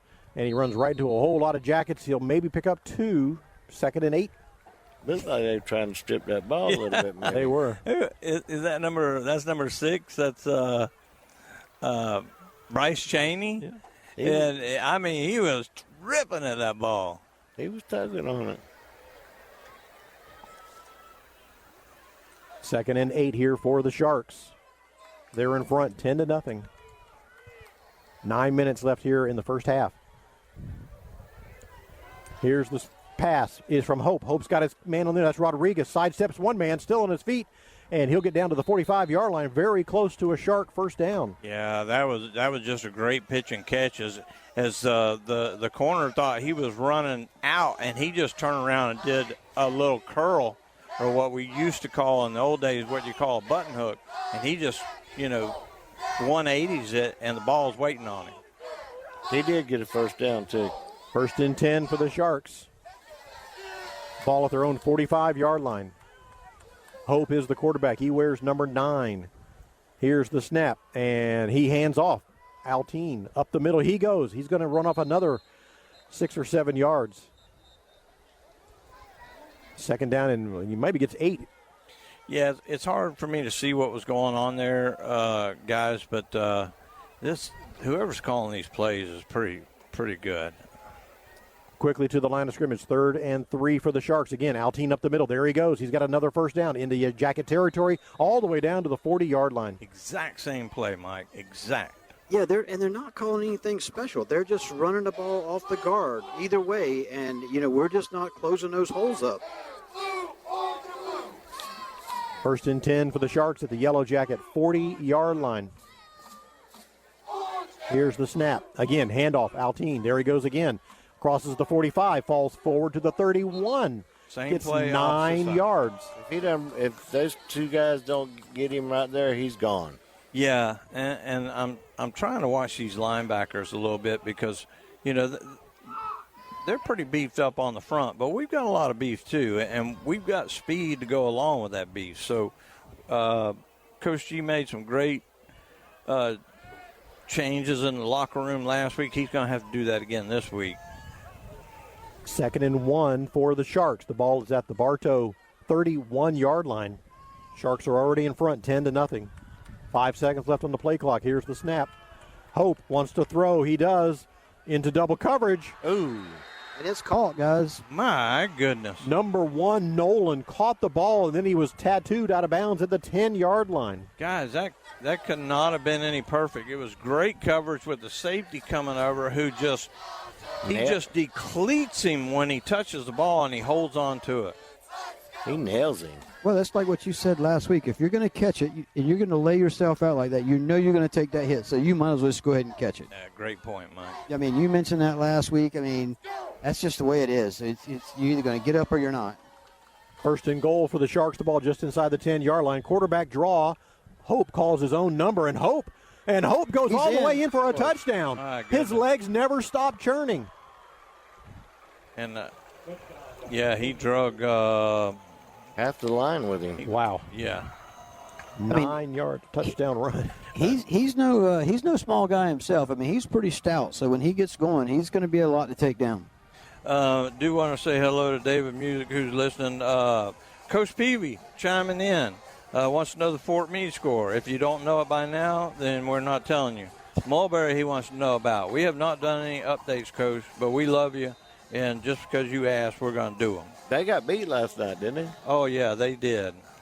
Hey, Coach, they got beat last night. It was terrible. 2-point conversion attempt. They try to run up the middle, and they're not going to stop. There's a flag on the play. This is going to go against Bartow, guys. There's a lot of fisticuffs over on that far side between the receiver and the corner. Yeah, Coach, I'm sorry to report Kathleen defeated Mulberry last night 44-6. That's Kathleen. Coach, I don't think we're going 10-0 this year. I just don't think so, especially since they're already 0-1, or they're already 0-2. So I think 10-0 is definitely out of the question. So whatever the flag was, they picked it up. The 2-point conversion is no good, so the score remains 16-0 in favor of the Sharks. Maybe that'll come back and haunt them later on. Better score a few points. Yeah, I know, but getting ready now for the kickoff here by the Sharks. Bruce, it's time to supercharge your next performance with delicious, super nutritious smoothies. Super organic smoothies located 1620 North Broadway next to Racetrack on US 98. Go by see Jody. Super organic smoothies. I had one called the Banana Man one time. It was delicious. Well, what about a strawberry? Did you talk to them about strawberry? They probably have strawberries, but the Banana Man was delicious. Okay. Super organic smoothies. And she said it was good for me, so that's... I don't know how you can do organic and it tastes good. Well, she got the magic. Here's the kickoff. Another little pooch kick right about the 20-yard line, and this is going to be whistled dead. Whistled dead, yeah. The whistle on the far side of the field. Were the Sharks offside? Yes, I see the flag over here on our 40. So they'll have to re-kick it again. Tomorrow morning, beginning at 11:30, race coverage from Darlington for the NASCAR Truck Series. Saturday night at 7 o'clock, Xfinity Series, racing at Portland at the road course. Sunday at 2 o'clock, it's the Music City Grand Prix for the IndyCar Series. That's their final race of the year. And then once we're done in Nashville, we're going to go to Darlington for the Cup Series racing for the NASCAR Cup Series, the Southern 500. Sunday night. Is it 500 or 400? Is it 400? Southern 500. So, yeah. I like to watch it under the lights, be there at the track, and you see the sparks and everything. Here we are kicking it off again, another little pooch kick, and this one goes out of bounds. Right out of bounds, too, guys. It wasn't even like he tried to keep it in. He just kicked that one straight out. Well, he's pretty good for the uprights, but... I'm taking the ball where it's at. So apparently they've done their homework on Bartow's returns. So, I mean, they're not kicking anything deep. They're keeping everything very short for the coverage. That's a great point, Mike. Our buddy Garth Washington says we're sounding great. We appreciate that, Coach, and we will do our best to be safe as well. 16-0. The Sharks in front of the Yellow Jackets. Halfway through the second quarter, 6:56 to play. Bartow's got the ball at midfield. See if Bartow can turn this into some offense here. That guy took that handkerchief or whatever and tried to throw it off the field into the wind. Just went straight to the ground. Coach Nelson had to go retrieve it. 1st and 10 for the Jackets. Browse trying to throw. He does. The pass is complete. Jacoby Terry bounces off one man, slung out of bounds at the 44, and a flag comes in. I think they're going to get Bartow on that, guys, for the slot receiver comes back trying to make a block, and unfortunately, I think he blocked the kid in the back. I think. So Bruce, you was talking about Coach Garth a while ago. If you haven't had a chance to get out and watch these young Jackets play on Saturday mornings, you have two organizations. You have one out at 555, then you have one at the park. So that's the future Jackets of tomorrow. So get out and support those guys, too. Watch those young Jackets play on Saturday mornings. Yeah, and I think it was a personal foul the way he slung him down. Face mask. Face mask, okay. And face mask against the Sharks. 1st and 10 for the Jackets. Browse wants to throw it. In rolling, slings it toward the end zone, looking for Kobe Terry. It's intercepted at the 5. Intercepted. Yeah, just underthrew it a little bit, and that's that one pass we talk about, Mike, where a right-hander's rolling to his left and has to contour his body to, he's got to put that ball in the air 45 yards in the air. Yeah, you got to put it where nobody else can touch it but your guy. Plus, he's throwing into the wind. And that's hard to do when you got to do it 45 to 50 yards. Yeah, and there's not much wind. If you guys look at the palm tree down here in the end zone, You don't see those fronds moving very much, so it's Flag pretty is much not well moving. died down. You're right. But I do want to say Garth never wants any of the attention, any of the credit or anything, but he has been the mainstay out there for way over 30 years. I'm giving your age away, Garth. Way over 30 years, but we appreciate him. And as Mike says, go out there and watch the future of Bartow football. 6:41 left here in the first half. The Sharks 16 and the Yellow Jackets nothing. Sharks with an interception. They're going to have it 1st and 10 at their own 5-yard line. That's their second pick, isn't it? Tonight? Yes. They bobbled a punt. Yeah. That was one Okay. turnover, and then this is. I don't think this play clock is working either, guys. The Sharks will send 2 receivers on the far side of the field, a single Yeah, it receiver on is. the near side. He put the ball in play. Hope, the quarterback, will hand it off again right up the middle. Nothing clever, nothing fancy, just a nice little dive across the middle and then pick up about 3 or 4. Yeah, and that time, that was a great job by one of the linebackers. That's number 19 for the Jackets stepping in. Let me see right here. That's Jacob Richardson again on a tackle. 2nd and 7 for the Sharks. Same play again. Up the middle goes the running back. Finds a little tougher sledding this time. Maybe gets 2 more. It'd be 3rd and about 5. They're going to give him more credit than what you saw, Jeff. They're going to. Oh, my goodness, they are. Yeah, they're going to spot that ball way out. Geez, at about the 13-yard line, 14-yard line. That's going to be 3rd and about 3. Yeah. Under 6 minutes to go here now in the first half. 3rd and 3 for the Sharks. Hope is the quarterback. 3 receivers on the far side of the field, including a tight end that's in the slot formation. He caught a touchdown pass earlier. He's the one that worries me. Here's the snap. Looking that way. They go to that tight end. He's got it. Same play. Same play, guys. 3 times right there. 3 plays right to the same guy every time, and nobody pulls up and covers it. Yeah, and that's the whole thing, Mike. If you're playing a man coverage, which looks like what they're doing, the linebacker has to get there right now. He can't wait. He's got to be outside. He's got to lean a little bit outside the way they're set up, and he's got to get there right now because they got all the safeties playing up. 1st and 10 for the Sharks. The ball's at the 18-yard line. Handoff up the middle again. Alteen with a nice run, a lot of room. He's going to get 7 or 8 yards, guys. And a Yellow Jacket player is down, injured on the field. He's in the back. He's going to break one for too long, unfortunately. Give him about 7 on the play. Injury timeout. We'll take a break as well. 16-0. Your Sharks are in front of the Jackets. You're listening to Yellow Jacket Football on WBF. Here at Kelly Buick GMC, we know how your schedule fills up quickly. Hi, this is Brandon to tell you about our mobile service, which enables us to show up at your home or workplace with a fully equipped van ready to go. So come to Kelly because you deserve to experience the Kelly difference. This is Jonathan Jester with Citrus Air Conditioners. Do you ever worry if you're getting the best service for your money? If you live in Bartow, you no longer have to worry. We will give you a second opinion for free on any AC work you're considering. Call 534-1171 or Google Citrus Air.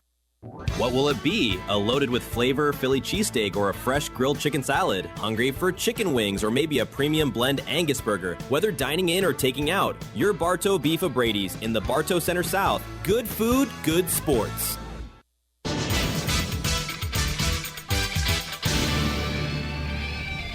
Welcome back to Yellow Jacket Football. It's a 2nd down and 3 here for the Sharks. Again, handoff, running play, Alteen. And nice yardage again. It's what they've been doing all night. He'll cross the 30 down to the 34-yard line. 1st down for the Sharks. The injured player was Fabers. He was helped off onto the Yellow Jacket sideline. 1st and 10 for the Sharks. Ball at their own 34-yard line. Hope bobbles the snap. Ball still on the ground, picked up by the Yellow Jackets at the 30-yard line. And they're going to race it into the end zone for a touchdown. Carl Thomas picks it up. A scoop and score for 6 points. I don't see any flags either. It's a clean field, guys. That's a clean scoop and score right there. So Bartow gets on the board with that one. That's going to be something that they need big time right there. Yeah, they get the ball to start the second half. There's 4 minutes left in this half. They come out and they play defense for 4 minutes and then get the ball to start the third quarter, and they're right back in this game. 30-yard fumble recovery by Thomas, who we saw a lot last week against in the Clearwater game. He was a captain tonight, and that's only going to increase his stock value. Yeah, I mean, he's been extremely impressive for 2 Friday nights now, and we're very excited for him. Meyer on to attempt the extra point. Here's the kick. Good. And it sails right into the tuba section. Good. 16-7. I wonder if it lands in a tuba, what would happen? You get extra points for that, right? That'd be tough to get that sucker out. The tuba goes flat. The tuba goes flat. He ain't coming out at halftime. 4:42. Boom, boom, boom. Mike, we got a scoreboard update on Fort Meade? The last time I saw was 19-0 at half. Fort Meade's up. That was the last I saw. Let's see what else we can find out for you here as they get ready for the kickoff. Yep, I got the same thing, Mike. 19-0. Jenkins losing. Fort Meade in front, 19-0. Got a Mulberry score? Yep. No update on the Mulberry score. That's a losing battle. Yeah. They hadn't caught up from last night. That's a running clock from all the way from yesterday. How about the Winter Haven Blue Devils, though? Oh, don't even tell 36-0 over Lake Region last night. And that's not a stretch. They blanked Zephyr Hills Christians in the opening week. I don't think that's a stretch either. Haines City last night lost. They're 0-2. Lake Gibson beat them 42-0 last night. That's fabulous. And we mentioned Kathleen 44, Mulberry 6. That's from last night. Here's the kickoff. He touched that ball. I go get on that ball. Get on that ball. They're good. The White Hat is signaling touchback. Yeah, he wasn't even close enough to make that call. The official on this side sat right there and watched him and chased the ball down. He sure did. He touched that ball. The referee on the near sideline where Mike is right in front of him and where that referee was did not signal touchback until the White Hat did, who was I don't care 20 yards away. If you see a ball down there like that, I don't care what you do. You go down and pick up that ball and you hand it to the official. The player's back was toward the White Hat, so the White Hat couldn't see anything. You had the official on the sideline streaking down the side, watching the ball the whole time, and then the head official calls it. That just doesn't make sense to me. We could see it from here. He touched that ball. 1st and 10 at the 20. Handoff again up the middle. Alteen, he's got a lot of running room now, and he breaks a big one into the Yellow Jackets secondary. Picks up 16, 17 yards, first down. Both him and number 11 have incredible balance. Was it 19? If he hadn't grabbed a hold of him, he was gone. 1st and 10 for the Sharks. Put the ball down at their own 38-yard line. Here's the snap. Hope, handoff again. Running back again, finds his way right through the middle. This was number 10 again. That is Alteen, a senior running back, 5'11", 190 pounds. Timeout on the field by Bartow. Yellow Jackets call a timeout. 2nd and 3. Yeah, you got to try to stop the bleeding here, guys. They're pushing it. They're getting 7, 8 yards a pop right now, and that's not good if you're doing math for 100 yards. But they've done the same play over and over and over again, and we haven't changed the defense yet. We're still running the exact same defense that we started the game with. And this is one of the times, Mike, where it's so important to have people up top. You got to have them as high as you can get them, and they've got to be telling the coaches what's going on. They can tell the thing that the guy upstairs is going to holler down to the coach. He's going to tell them the formation right away. Twins left, single receiver right, 2-back set, and then they'll make the adjustments and they call it down to the coach after the play's over. 2nd and 2 here for the Sharks. Hope wants to throw. He does. He slings it, and it's almost picked off.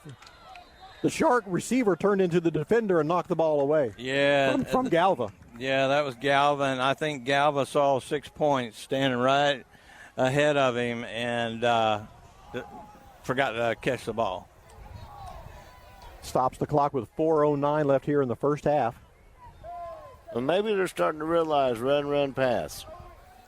3rd and 2 for the Sharks. Here's the snap. Handoff again up the middle, and Taltina again breaks it. This time it's going to be the big fullback, number 28. Marcus with the ball. He's got a Shark first down in the Yellow Jacket territory at the 49. It just doesn't seem like it matters who they hand that ball off to. Right now, that offensive line is doing an incredible job. Yeah, as an offensive coordinator, I'm not changing anything. Here's the first down play, another dive play across the middle. And they're going to gain of about 3 on the play, make it 2nd and 7. So, Jeff, some sideline folks, some inquiring minds want to know approximately how many listeners do you have on Friday Night Lights? Well, I got some folks up in Pennsylvania. I got some folks in Texas. We know we got at least 3. Yeah, we got 3. Here's the snap. Up the middle goes the running back. And close to a first down for the Sharks. It'll be 3rd down and about 1. Well, Mike, I can't quote you any over-the-air stuff. Okay. Online, I could probably tell you, it's a positive number. It's a good number of folks listen online, and we appreciate each and every one of them. That's awesome. 3rd and 1. Here's the snap. Altine again, tippy toes through the Jacket defensive line into the linebackers. He's got a first down. I know. I was streaming the radio station on the way down here. That's pretty cool, actually. We stream everywhere we go, right? I mean, it's can't miss the shopper. You can't miss that. You can't miss Friday Night Lights. I mean, you can't miss it. Mm-hmm. 1st and 10 for the Sharks, moving right down the field at the Yellow Jacket 36-yard line. Handoff again. Altine up the middle, just pushing people. Falls forward for about 6 yards, down to the 31. And that was number 6. That's Cheney, the linebacker, who had him at an angle. And Cheney never stopped pushing with his legs, but was still getting driven. I don't know. This is a good football team, guys. 2nd and 4 for the Yellow Jacket. For the Sharks at the Yellow Jacket 31. Here's the snap. Handoff again. Altine. He's hit in the backfield. Managed to get at least 1 yard. It'll be 3rd. Got back in the line. Yeah, 3rd and 4.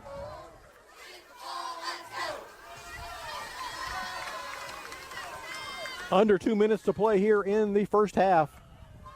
The Sharks 16 and Bartow 7. We are in Naples tonight, Gulf Coast High School. Hope is your quarterback for the Sharks. He'll take the handoff. And again, there goes the running back, fullback. And this time he's met at the line of scrimmage and no gain on the play.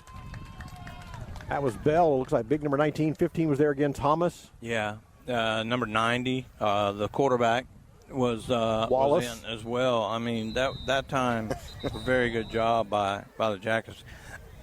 Timeout on the field taken by the Sharks. I actually think that little 3-play offense they had with number 90 as a quarterback was something they probably been practicing in doing it at practice for probably 2 or 3 weeks and decided just to run it and see how it goes. Yeah. And maybe start doing a little more option. When you can outspeed a big team, the option can be devastating if you really know how to run the option. Hope you'll stick around at halftime. We have the first week of the SEC football report coming up at halftime. Get you updated and ready for all the SEC games going on. I think there was 2 on Thursday night. There's 1 tonight. Auburn's playing somebody tonight. Yeah. Missouri, I think. And then some big games in the SEC and I'm sure Saturday. Probably 15 minutes of that will be talking about DJ Lagway. Who? It should be. DJ Who? Lagway. What do you mean who? What are you talking about who? You just stay right over there. Andy's team doesn't play till Sunday night. Who? We play a real college. There you go. 4th down. And the Sharks are going for it. These are lining up to go for it. 4th down at the Yellow Jacket 30-yard line. They need 4. I'm throwing this tight end again, boys, but they're going to run it. They're going to run it. Up the middle they goes. Quarterback, and he flips over for a first down. He really did. That was a great little tackle. He went so low. The quarterback was trying to go lower than him and got his feet just kicked out from underneath him and does a perfect flip for a first down. That was Rodriguez, the ball carrier. 1st and 10 for the Sharks. Here's the snap. Rodriguez again. This time he's going to bounce it to the outside, turns the corner, crosses the 20. There's a flag on the play. The ball goes out of bounds near the 16-yard line. Yeah, that means it's coming back. When it's by the white hat, it's normally a hold. And he threw that flag about, 15 yards, Mike? He reared back and launched it, guys. It is going to be a holding call against the Sharks. You'd have thought SpaceX was taking off. Hey, did you see that little spaceship-looking thing right as we was coming in, right off the interstate? Off the interstate, yeah. Yeah, Yes, did y'all see that? Yes, No, I I did. had no idea what it was, but I saw it. It looked like an old shuttle if it wouldn't have been painted navy blue. So that's going to back up the Sharks 10 yards from the spot of the foul. The referees will step it off to the 34-yard line where it will be first down and 20. 1:02 left here in the first half. Sharks in front 16-7. Here's the snap. Hope, the quarterback, wants to throw right down the middle of the field. And it's going to be incomplete into double coverage and a flag on the play. I tell you, there should not be a flag right there. That was perfect coverage, but that was right in his hands, guys. And just a little bit of hand fighting allowed them to strip that ball away. Yeah, but when it comes up like that, everybody has fair game. It's fair game for that in double As long as you're looking back for the football the way they were, Mike, as everybody gets a shot at the ball. And everybody was looking back. Everybody was looking back. But that's, it's going to cost Bartow 15, but it's better than 6 points. So a pass interference call against the Yellow Jackets. Still doesn't give them a first down unless it's automatic. If it was first and 20 and they get 15. So it's going to be 1st and 5. Goodness gracious. I don't know why that's not an automatic first down. It is in it is in college, it is in pro. 1st and 5, the ball at the Yellow Jacket 19-yard line. Handoff again up the middle, breaks one tackle. Alteen, he's got running room, breaks another tackle in the secondary.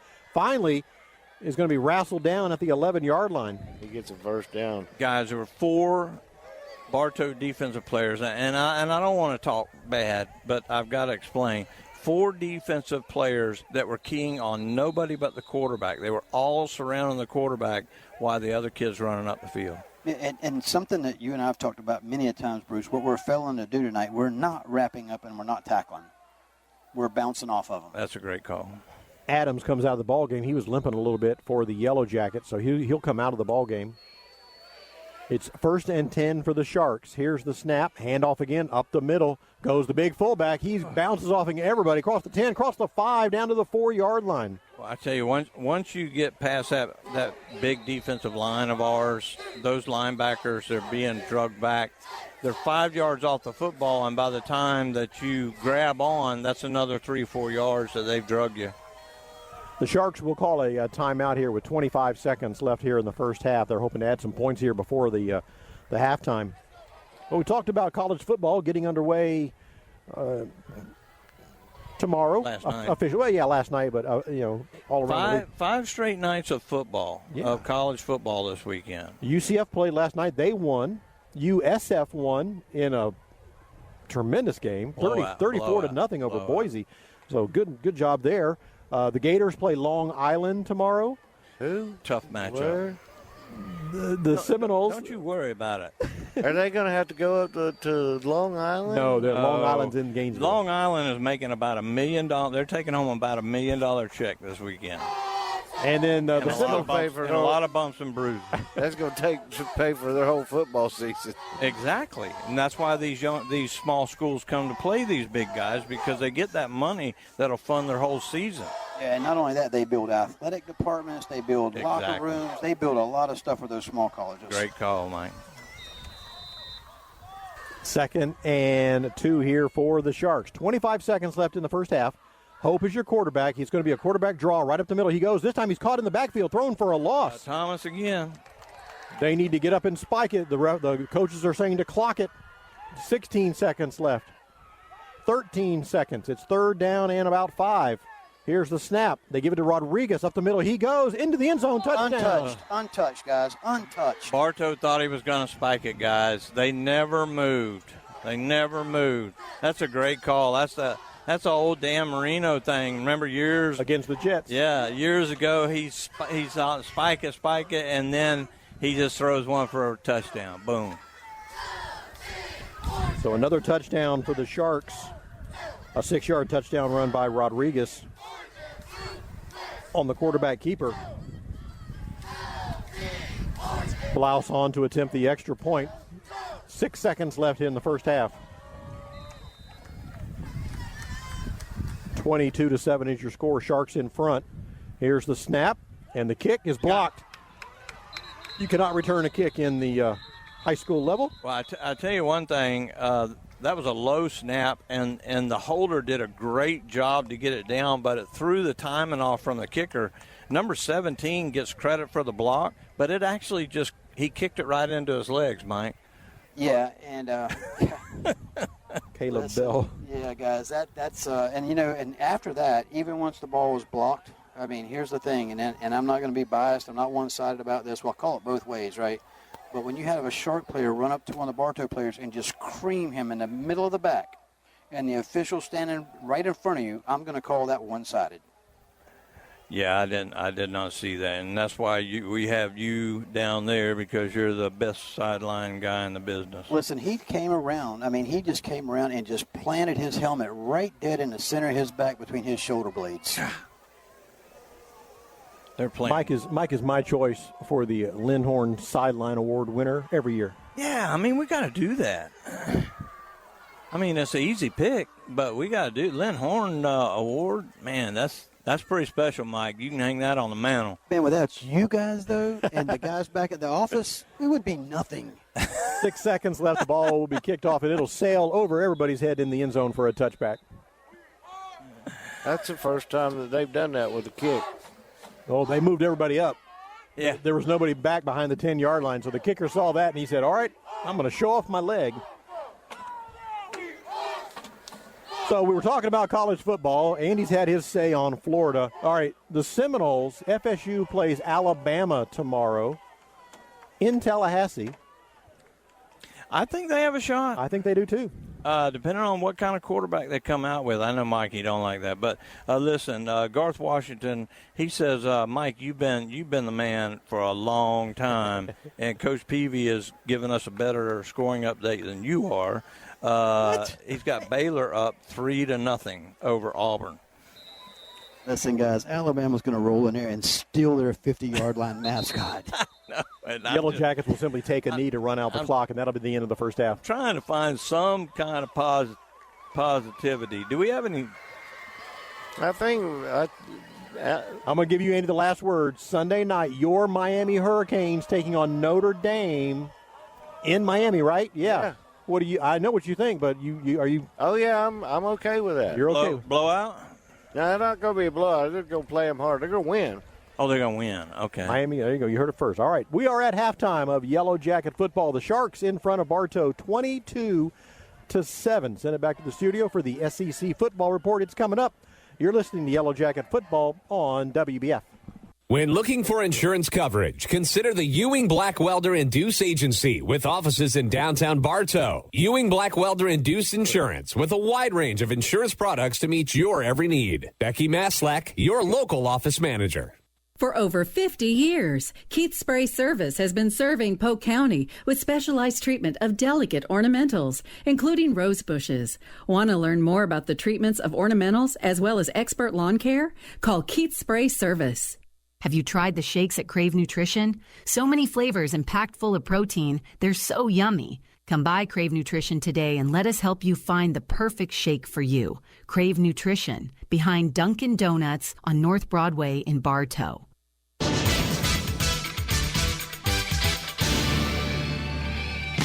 Are you enjoying the broadcast? Want to relive the excitement? Don't worry, WBF has you covered. Catch recent replays of high school athletics and other special sporting events with our broadcast replays. Visit our website at wwbf.com or subscribe to our podcast, WBF Sports, on your favorite podcast service. Relive the action and excitement of our hometown teams. It's local sports and local pride right here on WBF. We are FM 102.9, 97.1, and AM 1130. WWBF Bartow.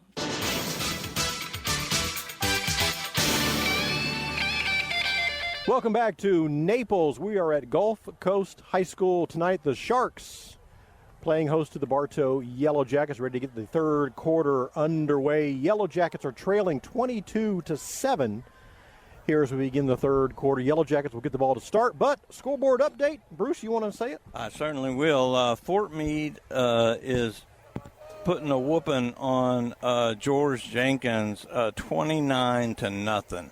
And the other score, Lakeland Christian 49 over Zephyr Hills Christian with nothing. Yeah, and that's a good start. I don't know how good the team was that Lakeland Christian played last week. We know this team is not very good since Winter Haven put 40 on them. But from what I've read, Lakeland Christian, I think I mentioned it in the pregame, they may have the best quarterback in the county. I believe you are correct, 100%. All righty, we're ready to get this third quarter underway. As we mentioned, Jackets will get the ball to receive. Here's the kick. It's going to be a high pooch kick. It's going to bounce at the 15-yard line, picked up at the 12, across the 20, 25, 30, 35, 40. Messiah Borders at the midfield mark.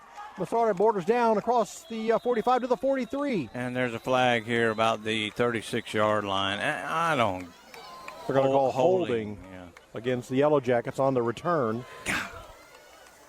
That's a beautiful return. I mean, he was just following his blockers, kind of dodging in and out. Just a beautiful run, Mike, and just all for nothing. Yeah, once again, the plays outran you.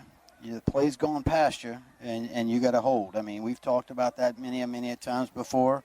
And it's just discipline, guys. That's all it is. It's just discipline. When that play outruns you, you're done. You're done. I don't care if you take a knee. I do not care if you take a knee. But you don't make a mistake like that. That's a great point. So the referees will march off the 15-yard holding penalty, knock off a nice run back by Borders.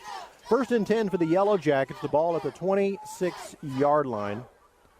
We couldn't hear him that well, but the Naples band was pretty good at halftime. So this nice whole size Naples, too. this whole Naples deal is a pretty good setup. But we're glad we got our cheerleaders here. They liven it up for us.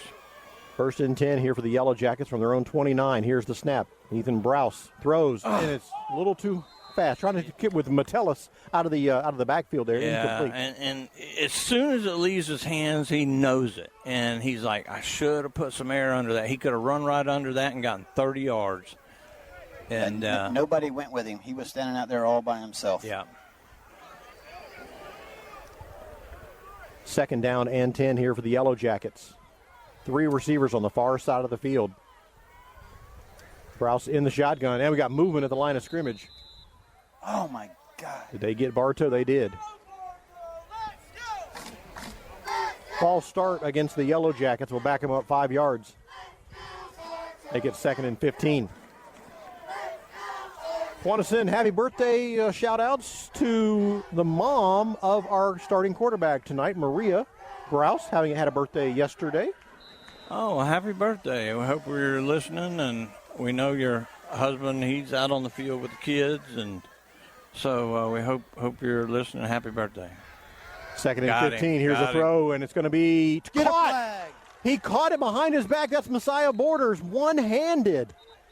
There's a flag out there. Yeah, too. that'll be declined. That was defensive pass interference, and just great concentration right there, Mike. You're right there, and the concentration level for a high schooler on that kind of pass, that's incredible.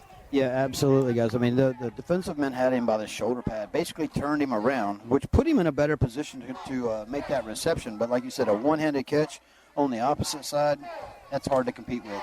First and 10 for the Yellow Jackets. New quarterback. At their own 47-yard line, that's Wallace in at quarterback. He'll take the snap. Wallace will hand off. That's Jacoby Terry. Up the field goes Terry. Terry with a burst of speed into Shark territory.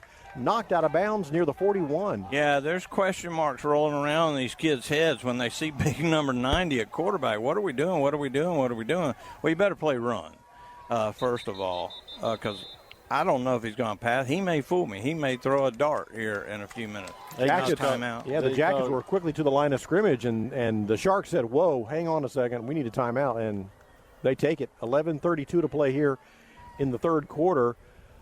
The Sharks 22, Bartow 7. You're listening to Yellow Jacket Football on WBF. Looking to improve your home's curb appeal? Call Evolve Contracting today at 863-537-7537 for your lawn, landscaping, irrigation, and tree work needs. You can also visit us at evolveyourlawn.com. Hey guys, Emily here with Spath Jewelers. Do you like pajamas? I know weird coming from the girl with diamonds. But if you want to stay in your pajamas, we can help you with that too. Online at spathjewelers.com. 35 amazing years. They keep changing the rules on taxes, and the financial experts at SR Wright & Company will make certain your return is properly prepared and you receive all the deductions you're entitled to. Steve Wright & Company on Avenue H, southeast in Winter Haven. First and 10 for the Bartow Yellow Jackets at the Shark 44-yard line. They give it to Terry. He breaks one tackle in the backfield. Terry trying to turn the corner.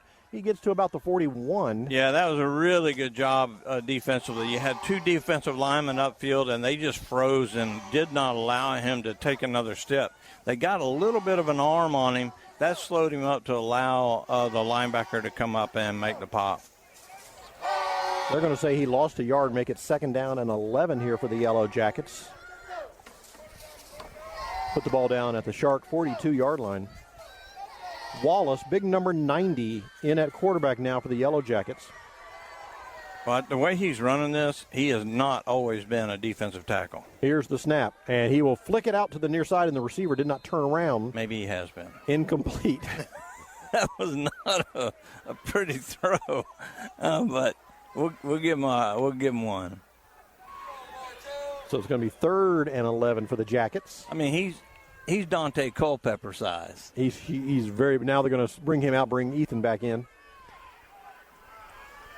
Good job, big guy. Did a good job. There's at least a foot difference in height, isn't there? Yeah. Between Wallace and Browse.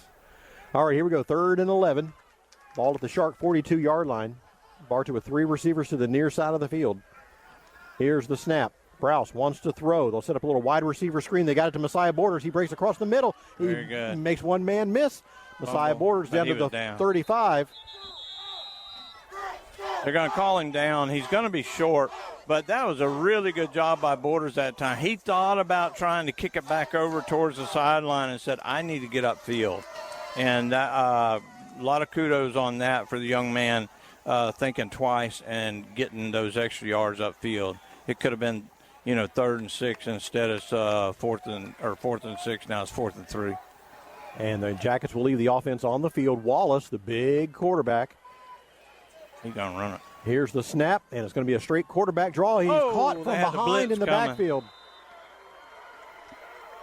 The 4th down attempt fails. They had the weak side linebacker come untouched from the opposite side he was running from, and he didn't get 2 feet planted, and he was down.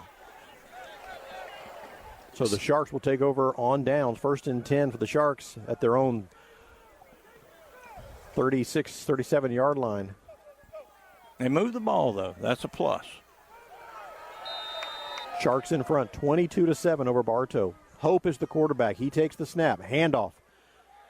And this time, the up-the-middle play for the running back, Attell, gets him about 2.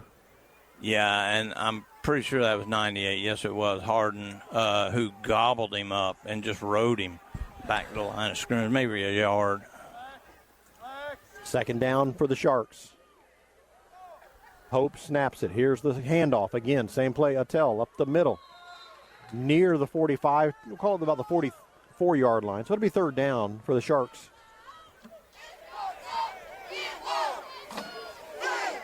9:20 and counting here left in the 3rd quarter. 3rd and 4 for the Sharks. Here's the snap. Handoff again. This time he's caught in the backfield. And there's going to be a little rugby scrum. They're still fighting for yardage, finally. And Bartow finally blitzed on that play, guys, and they sent more people than they could block. And they were able to get penetration in the backfield.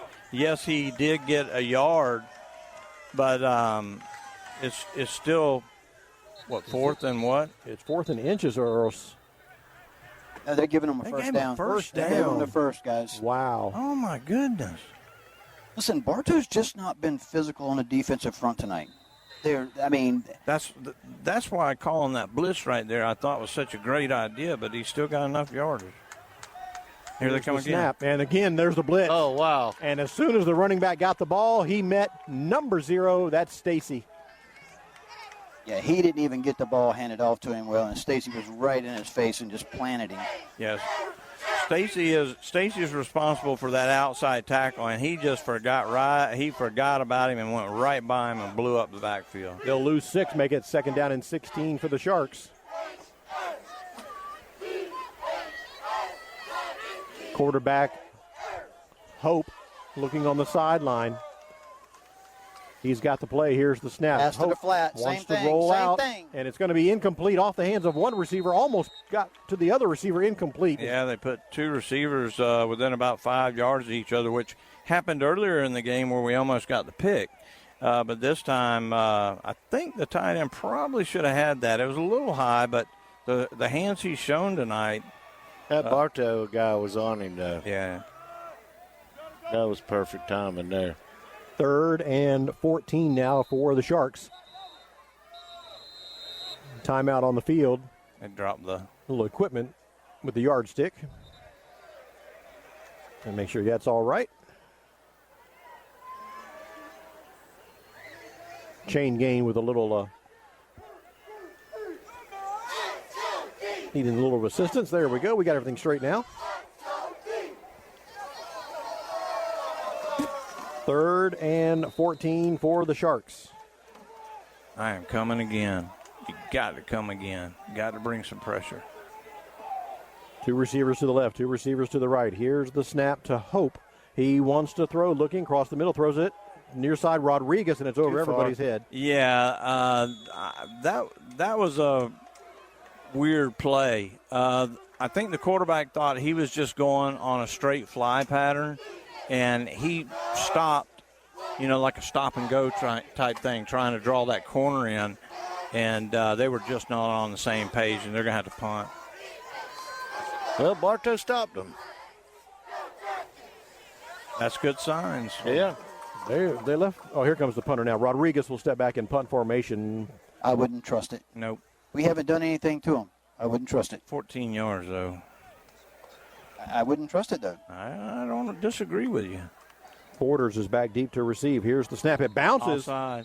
And they're going to get whistles will stop this play. Yellow Jackets were offsides. So now it's going to be 4th and 9. Now you worry. Mike, was that phase 1 of their 4th down conversion plan? Yeah, absolutely. Get the Jackets to jump. All right, so 4th and 9 following the offsides penalty against Bartow.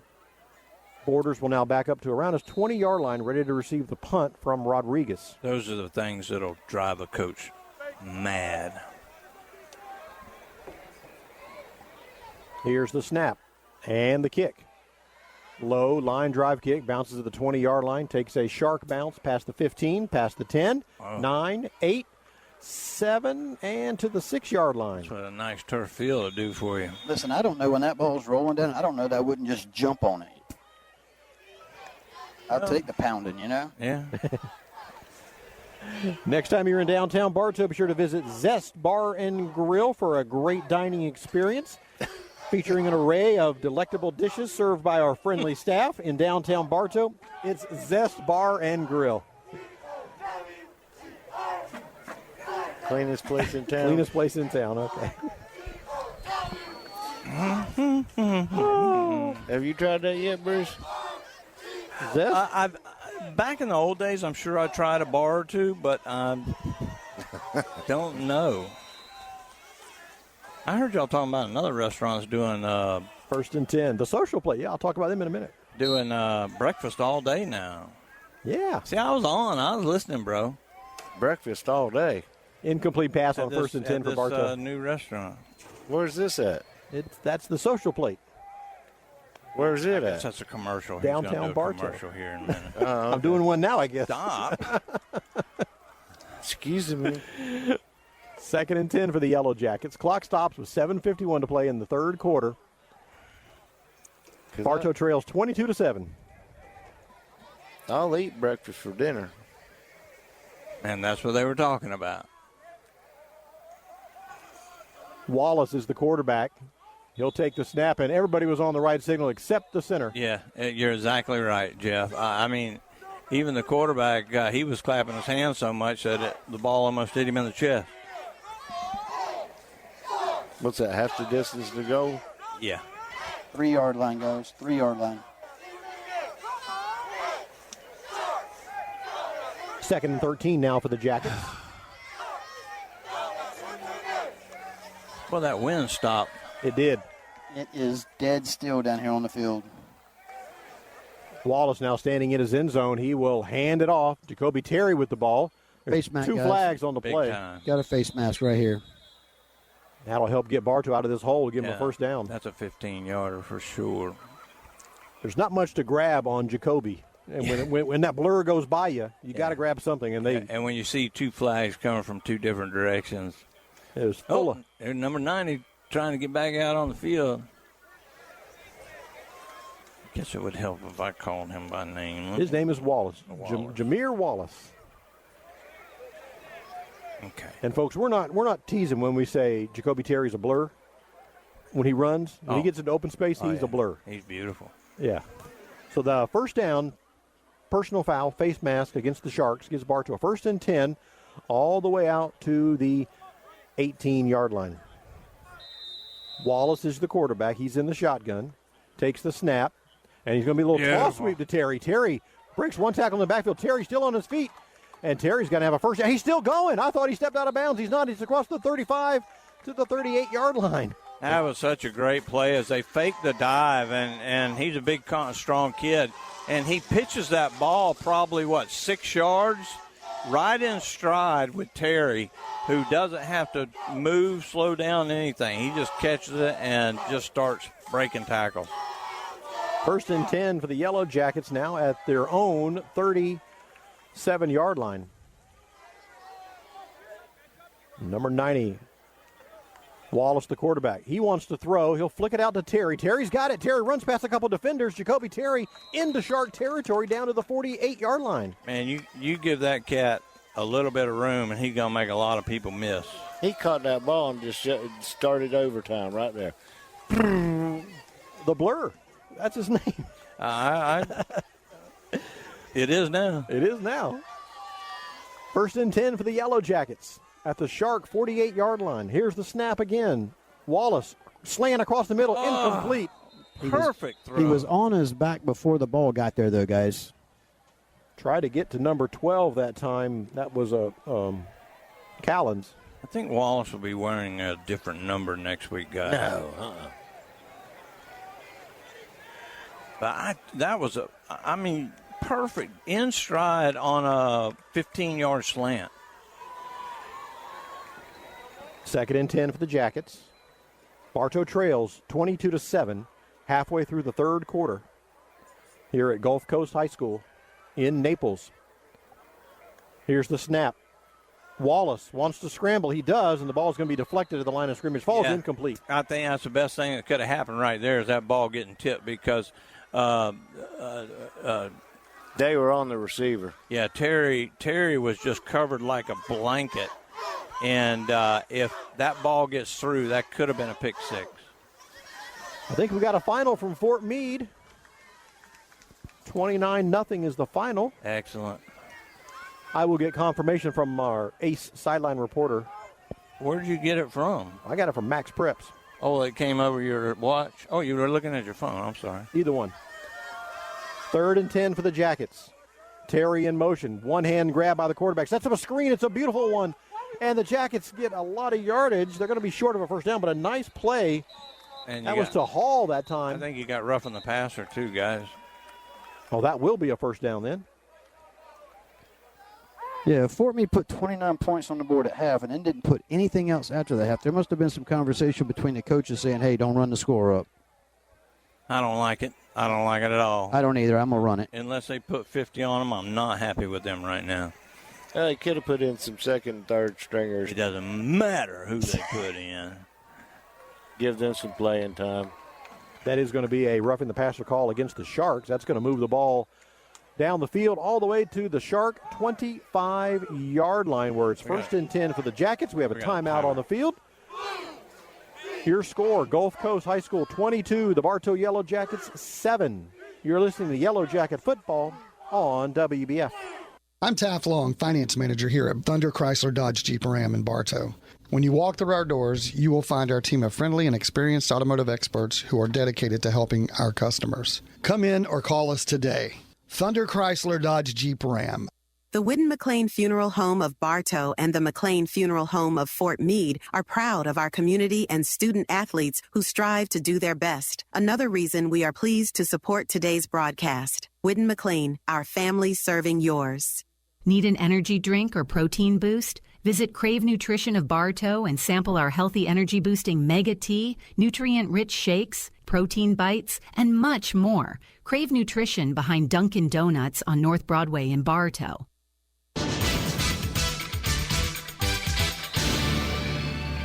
Welcome back to Bartow Yellow Jacket Football. Jackets with a first and 10 at the Shark 25-yard line. Wallace throws a slant across the middle, and it's off the fingertips of his intended receiver. That was Borders. Again, a perfect pass, Mike. Yeah, I just don't like the way they're getting away, how the defense is getting away with their hands on the receiver there. I mean, I know they got some leadway there.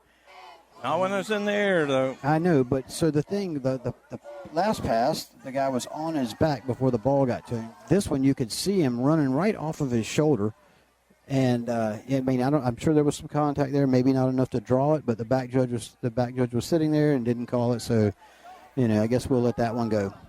Second and 10 for the Jackets at the Shark 25-yard line. Here's the snap to Wallace. Wallace will throw the same slant, bounces off his intended receiver this time and falls to the ground. Yeah, a little too much mustard on that one. So stops the clock, 6:27 to play in the third. 22-7 is your score in favor of the Sharks. Only other score we had tonight, and that was Lakeland Christian, probably very close to being a final, leading 49-0 over Zephyr Hills Christian Academy. Zephyr Hills must have really fell off this year. I agree. I thought they put it all over Winter Haven. Winter Haven just blew them out. Third and 10 for the Bartow Yellow Jackets. Wallace, the quarterback, takes the snap. He wants to throw, and he's going to throw it, loft it into the end zone. Incomplete, falls to the ground, threw it into a crowd of people. Yeah, too many people. There were 2 Jackets and 4 Sharks there, and the math doesn't add up well. Yeah, from the Kickoff Classic, guys, from what I saw with Fort Meade and Winter Haven and Bartow and Winter Haven, I just didn't think Winter Haven was really that strong.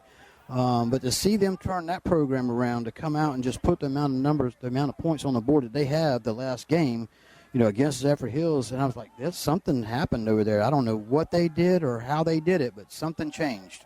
Well, Meyer going to attempt a field goal here.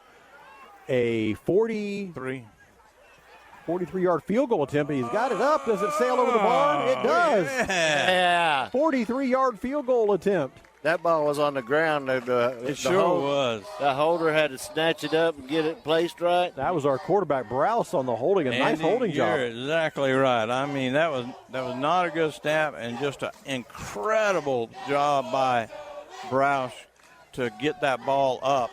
And it did not affect the timing at all of the kicker. Gets the Jackets to within 12 points now. It's 22-10 now. And the Jackets will kick off. We got a kicker, Bruce. Yeah. Meyer. Nice one. 43-yard field goal. Ain't not a bad defensive end either. That's right.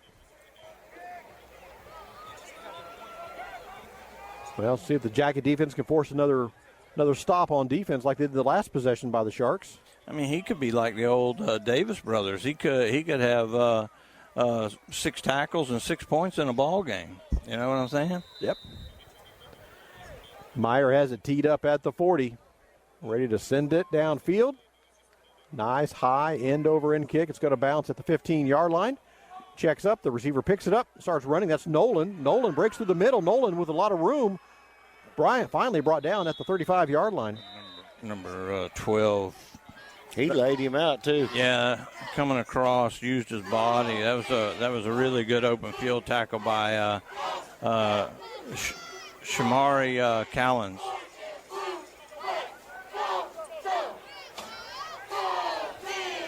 .6:11 left here in the third quarter. 22-10 is your score in favor of the Sharks.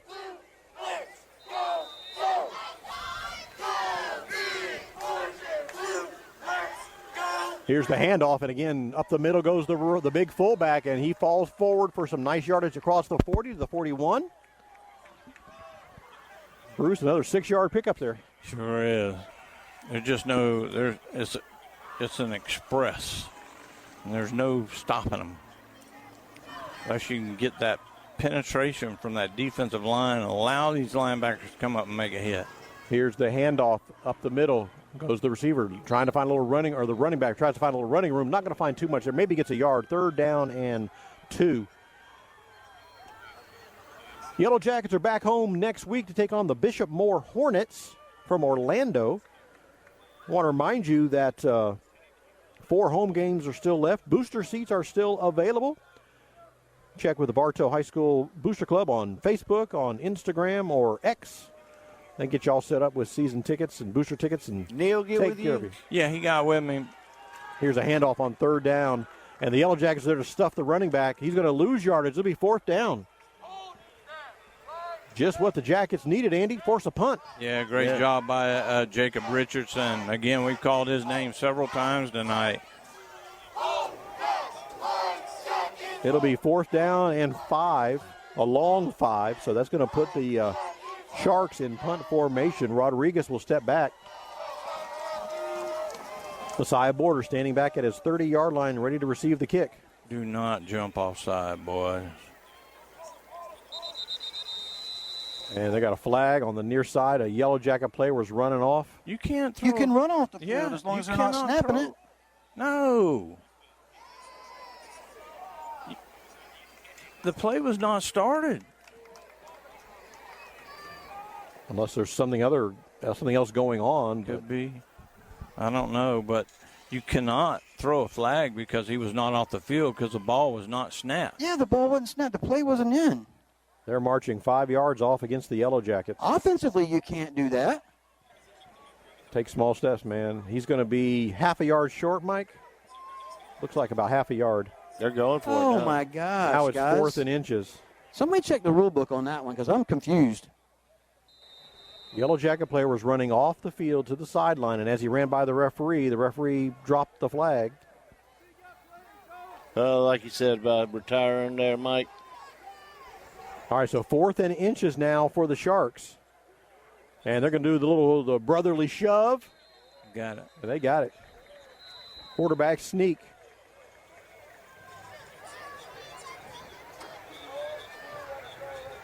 First and 10 for the Sharks. 4:15 left in the third quarter.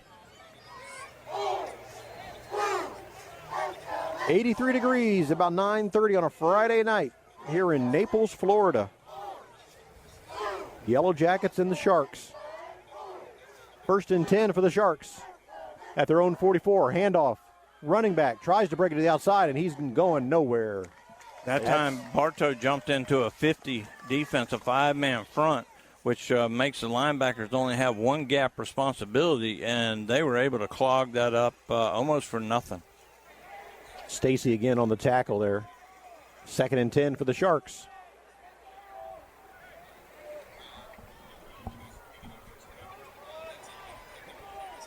.337 and counting. Hope, the quarterback, stands in the shotgun. It'll be a straight quarterback draw. He is licked. No, that's Rodriguez, rather. Rodriguez. He'll cross right at the midfield stripe. Yeah, and he does a smart thing. He runs towards the weak side. You're 2-on-2 with linemen there, and you've got a shot as big as you are. There's an injured to one of the linemen. Now he'll finally go down. He was hopping around on one leg. Big number 77 for the Sharks, so he takes a knee at midfield. That'll bring out the training staff to talk to him. Injury timeout, your score. The Sharks 22, the Yellow Jackets 10. You're listening to Yellow Jacket Football on WBF. Brandon Wondrow, General Sales Manager of Kelly Buick GMC, and we're proud to be a part of the live sports coverage on WBF. We're proud to be the #1 Buick GMC dealer in all of Polk County. Please come visit us in Bartow or visit kellybuickgmc.com. This is Jonathan Jester with Citrus Air Conditioners. Do you ever worry if you're getting the best service for your money? If you live in Bartow, you no longer have to worry. We will give you a second opinion for free on any AC work you're considering. Call 534-1171 or Google Citrus Air. There's always some great cooking at your Bartow Beef O'Brady's. Join the new Beefs Rewards and earn double points on the weekends. Complete details at your Bartow Beefs in the Bartow Center South. Your Bartow Beef O'Brady's. Good food, good sports.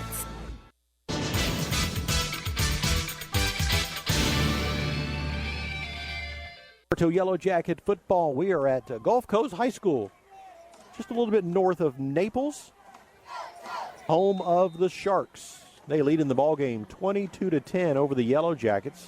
By the way, Davis texted a while ago, said he is listening. He and Daisy are okay. They were on their way back, and they're both listening. Here's the snap. Quarterback draw. That is going to be Rodriguez. He's dragging big Carmelo Harden. He's not going very far. He does get about 2, but it'll be 4th down again for the Sharks. Yeah, they're in go territory right here, though. Maybe they're going to punt it. This is where I would look for the fake for sure, Mike. But I got it. Let him go. Huh? I guess it's only a 2-score game. Hey, I got you, buddy. All right, so it's 4th down, 4th and about 4 here for the Sharks. They are in punt formation. You okay, Mike? Yeah, we got an injured player down here on the Bartow side, guys. Oh, okay. Here's the snap, and it is going to be a punt. Rodriguez will send it down the field. Borders over his head. He touched it, and he dropped it. Borders there's a scramble at the 8-yard line. I think the Sharks have it. Or did Borders? Nope. Yeah, I think he got it. Borders got back on the ball. Good job. Bad execution, bad idea, good hustle, good strength. And another injury for that's a Yellow. him. He's laying on the ground, and he could have taken some punishment inside there, but this may be more of a pride thing. We hope that's all it is a little pride thing. Messiah Borders, who's down right now on the field. He is not hurt. Looked like he may be cramping. I think if I was Coach G, I would have said something about that too. You cramp, you're done. That's just me being mean. 1:57 left here in the third quarter. Why are you shaking your head? Don't you be shaking your head. Injury timeout. We'll take now Borders is up. We got Elizabeth down there coordinating some activities as well with the injury. Well, Mike is pretty serious about this. There's apparently something wrong, big time. 1st and 10 for the Yellow Jackets. The medical staff from Gulf Coast is now on the Bartow sideline right here, and this gentleman there. You know what it is, Mike?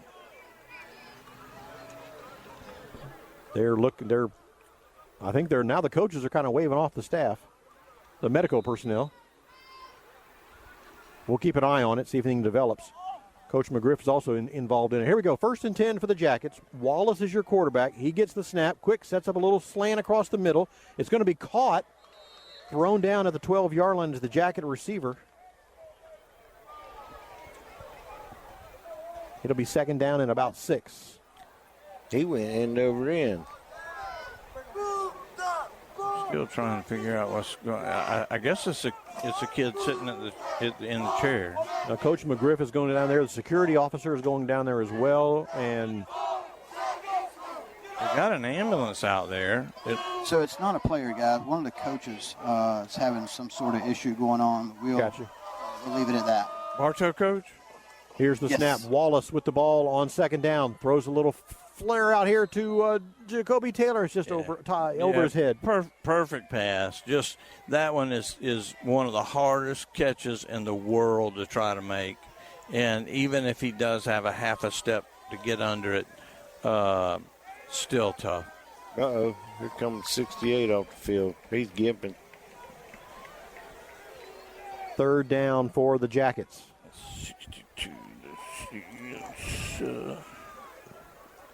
He's acting like that might be his back. That is Rodney Kincaid. We hope he's okay. Wallace, now the Jackets are being forced to call a timeout. They're just trying to get personnel on and off the field, and they were just forced to call a timeout. 1:12 left here in the third quarter. It is the Sharks 22, the Yellow Jackets 10. You're listening to Yellow Jacket Football on WBF.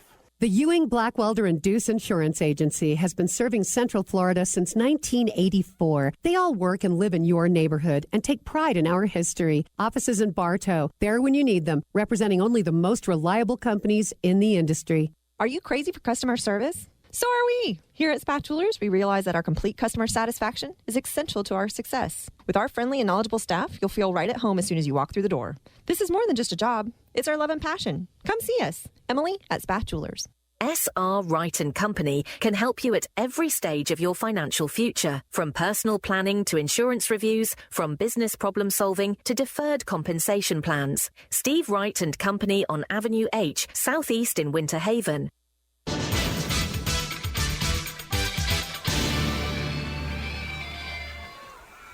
Welcome back to Bartow Yellow Jacket Football, along with Bruce Edmond, Andy Edmond, Mike Ayers, Elizabeth Kim's here. I'm Jeff Thornburg. Thank you so much for joining us for Yellow Jacket Football tonight. We're in the third quarter, 1:12 left. The Sharks are in front 22-10. Bartow with the ball, facing a 3rd and 6 at their own 12-yard line. Jameer Wallace is your quarterback now for Bartow. Here's the snap. Right-hander, the big right-hander steps up. Now he's going to tuck and run, and he's a big fella. He's across the 20. Down. He's across the 25, stretches to the 28, 27-yard line. Yeah, and a flag comes in late. Yeah. And he comes up gimpy. Yeah, they almost had him down like at about the 22-yard line, and that could be like a quad or else the small of his back, because you saw where he pinched down with that right foot, Mike. And it could be a quad that stretched, but then there's somebody else down on the field. It's a Shark player. There's an injury. Yeah, there's a Shark player down.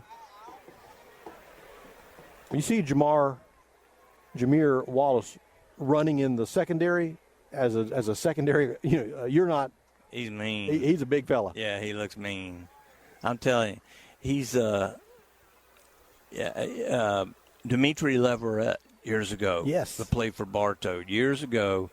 Well, not a whole lot of time, but Leverett, Dante Culpepper, if you remember him from the Minnesota Vikings, UCF Knights, he's that kind of big. There is an injured player on the field for the Sharks. He's getting a lot of attention. We'll take a quick timeout for an injury here. 22-10 is your score. Sharks in front of the Jackets. You're listening to Yellow Jacket Football on WBF.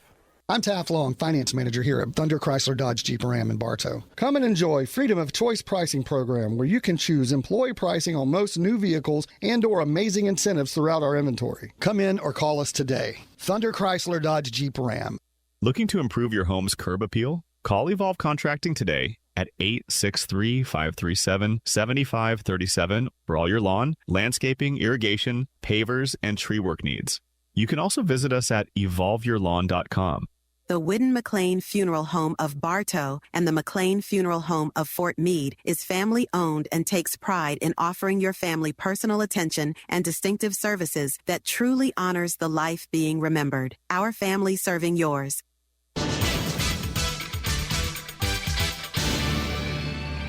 I know it could be a precautionary thing. Welcome back to Gulf Coast High School. The moment has turned very quiet here. All the teams, all the cheerleaders are down on one knee as EMS personnel are attending to a Shark player who is down on the field at the 25-yard line. We do not have a number, but we can tell you just what we see, and that is medical personnel are working on him. They've brought a backboard, and I'm sure that's all, Bruce, purely precautionary at this point. Yes. And so they are taking a look at this young man who is down at the 25-yard line. Guys, from where I'm at right now, they're using an ace wrap. So they're wrapping, it looks like they're going to be wrapping his leg up. So it looks like something maybe with his leg. Yeah, I could see the guy over here rolling the. Yeah, and a lot of times, I mean, these EMS people nowadays, they'll have an air cast too. Yes, that they can throw right on them, but they got them things for your whole body to help with bleeding. Yeah. There's 1:02 left here in the third quarter. Your score is Gulf Coast 22 and Bartow 10. And while we have a quick moment, if we can take a look at some other scores around the area. We gave you the final. Fort Meade wins over Jenkins 29-0. Fort Meade improves to 2-0. And Mike, next week the Fort Meade Miners take on Lakeland Christian. Ooh. Down in Fort Meade. That'll be a good one on September the 5th. The only thing that's going to be different there is Lakeland Christians used to playing on that nice, beautiful turf, and they got to go down and play on that field of Fort Meade. I mean, Fort Meade's field used to look great, guys. I'm not going to take anything from them. Used to look really nice. For some reason, it seems like a lot of the fields around Polk County, they're not being taken care of the way they used to be taken care of. I agree with you, Mike. But they have done home and homes before, so it's not the first time. But it's still different to prepare on. Absolutely. And it's still better than Haines City's. Yeah, we'll be there in a couple of weeks. We'll find out. Yeah. Lakeland Christian, although the score is not a final, 49-0 was the last update we have over Zephyr Hills Christian. So it looks like the Vikings will even out their record at 1-1. Got to be a final by now. No update on the Lake Wales yet. No update on the other games going on. We do have a game here. I guess I missed this in the pick'em. Not sure what happened, but Davenport, the Broncos, they're leading Gainesville tonight 28-21. Not sure why I missed that in our pick'em tonight. Well, I had Davenport. You did. That's right. Yeah, you did. So that'll be a W for Bruce. A W for Bruce. I think everybody else had Gainesville. Yeah. They are now bringing out the gurney, if you will, the stretcher for this injured Shark player who remains down and tended to at the 25-yard line. Everybody, of course, remains on a knee. All the cheerleaders, everybody. Better a stretcher than a backboard, though. Yes. Backboard, that's telling me neck. And with this, you all could see, I can't, but y'all could see they're doing some wrapping, which hopefully it's a sprain, not a break, and this kid is not out for any. Yeah, it looks like they've got him wrapped from like the knee down, so I'm not sure if it's a knee or an ankle, guys, but it must be pretty bad. But I can tell you, those knees aren't no joke, and you go to tearing ACLs and MCLs and all that good stuff. But it ain't a neck. Yeah, exactly. Backing up the ambulance. Yeah, they're bringing the ambulance out on the sideline, on the home sideline. You can roll them right out on the turf if you want. Yeah. Hey, the Rays are winners tonight. Tampa Bay beat Washington 4-1. Exciting. I know. Did you has Ohtani batted tonight? Yeah. No, it ain't 10 o'clock yet. Not 10 o'clock yet. All right. Who? Shohei Ohtani. The Japanese player that plays for the Dodgers. Oh. He's unreal. There you go, Bruce. They can drive those right on the field. And that's exactly what they're going to do. He's a 50-50 guy, 50 home runs, 50 stolen bases, 2 years in a row. And last night he threw 5 innings, gave up 1 run, and 9 strikeouts in 5 innings. He's a heck of a pitcher, too. He's incredible. So the ambulance has now made its way onto the field. If you're just joining us, injured player for the Sharks being attended to by the EMS. And we haven't seen a number either. That's another thing. He is up, and he's on the gurney now, on the stretcher, and he will be wheeled to the back of the ambulance.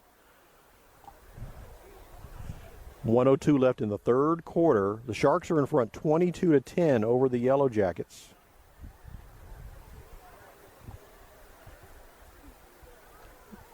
Yeah, there's some we can see the player moving his upper body, all of his uniforms off. Pads are off. But his leg does appear to be heavily wrapped. I'm going to be wanting some pain medication by this time, too. They probably hit him with some already. See, what's your pain scale? 12? And he waves to the crowd. Big round of applause from both sides of the field tonight for that young man. He'll turn around and give a thumbs up to his teammates.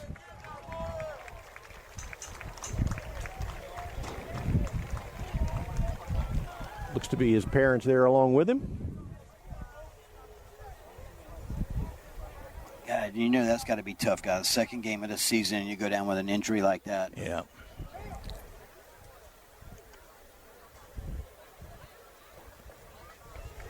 Well, we will just wish that man a speedy recovery. We certainly will. Get back on the field as soon as possible. And we do apologize. We would like to give that young man some recognition, but they took his uniform off, so we have no number to give you. So we just say good luck to that Shark player as the ambulance will slowly make its way off the field. All right, 1:02 left here in the third. Bartow did get a first down. Yeah, and Wallace came off limping a little bit. Now we're going to see if he goes back out. He and Broush are both loosening up together. Jackets doing a little running exercise on the sideline here. Little high kicks. Yeah. Loosen back up. Anything you can do to do a little stretching. If you got any hamstring issues, anything like that, you want to be on the ground doing some stretching. But these kids are, well, they're in better shape than they were last week. Let's put it that. Now the breeze is cranked back up again, guys. Thank you, Mike. Yes, I turned the fan back on. Thank you. I appreciate that.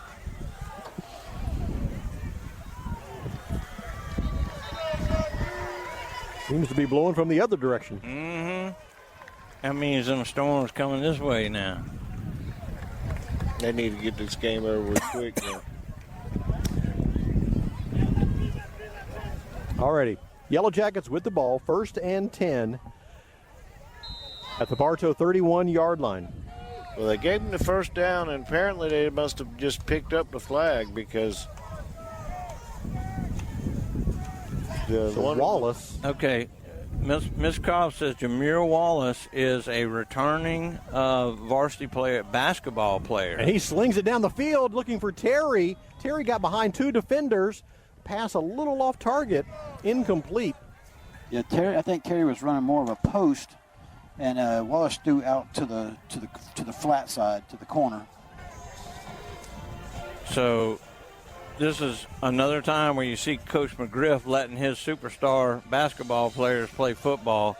You don't see a lot of coaches that encourage that, and he really encourages it. And thank you, as always, Miss Cobb.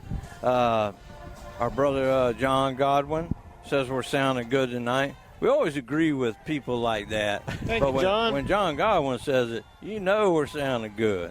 We're on. Thank you, John Godwin. Whistles will stop this play. A flag on the play. You're going to have a... Oh, goodness. Is this against Bartow? Delay of game. Delay of game against the Yellow Jackets.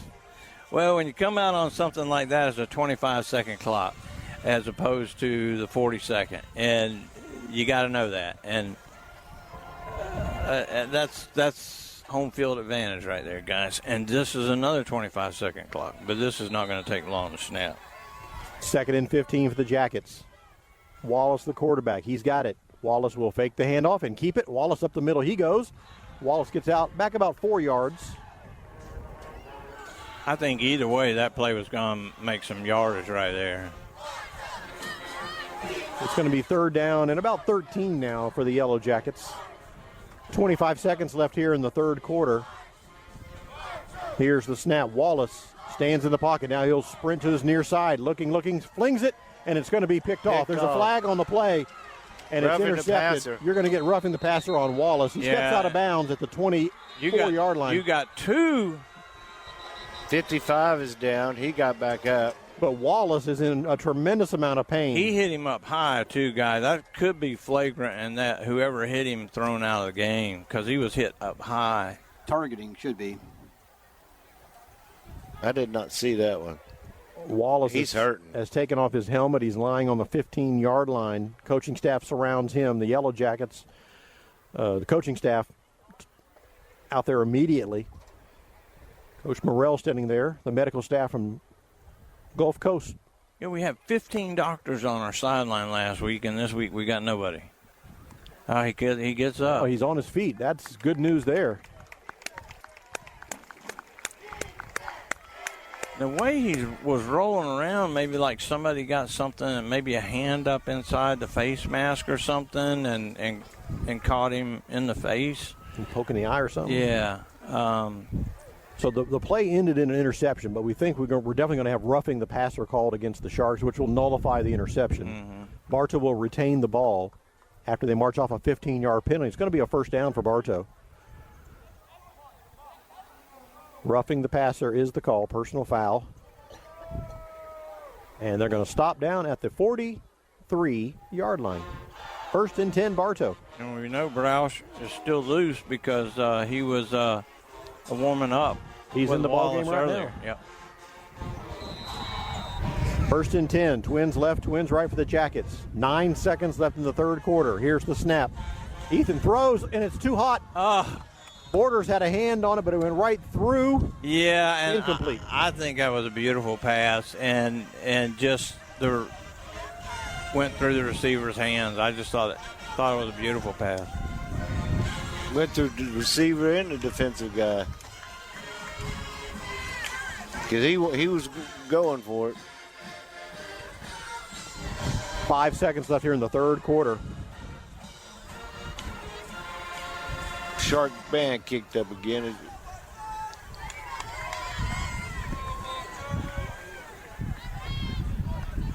Second and 10. Jamar Wallace back in the ballgame. Gets it a little floater to Terry. Terry tries to make something happen. Yeah, a really good read by the defense there.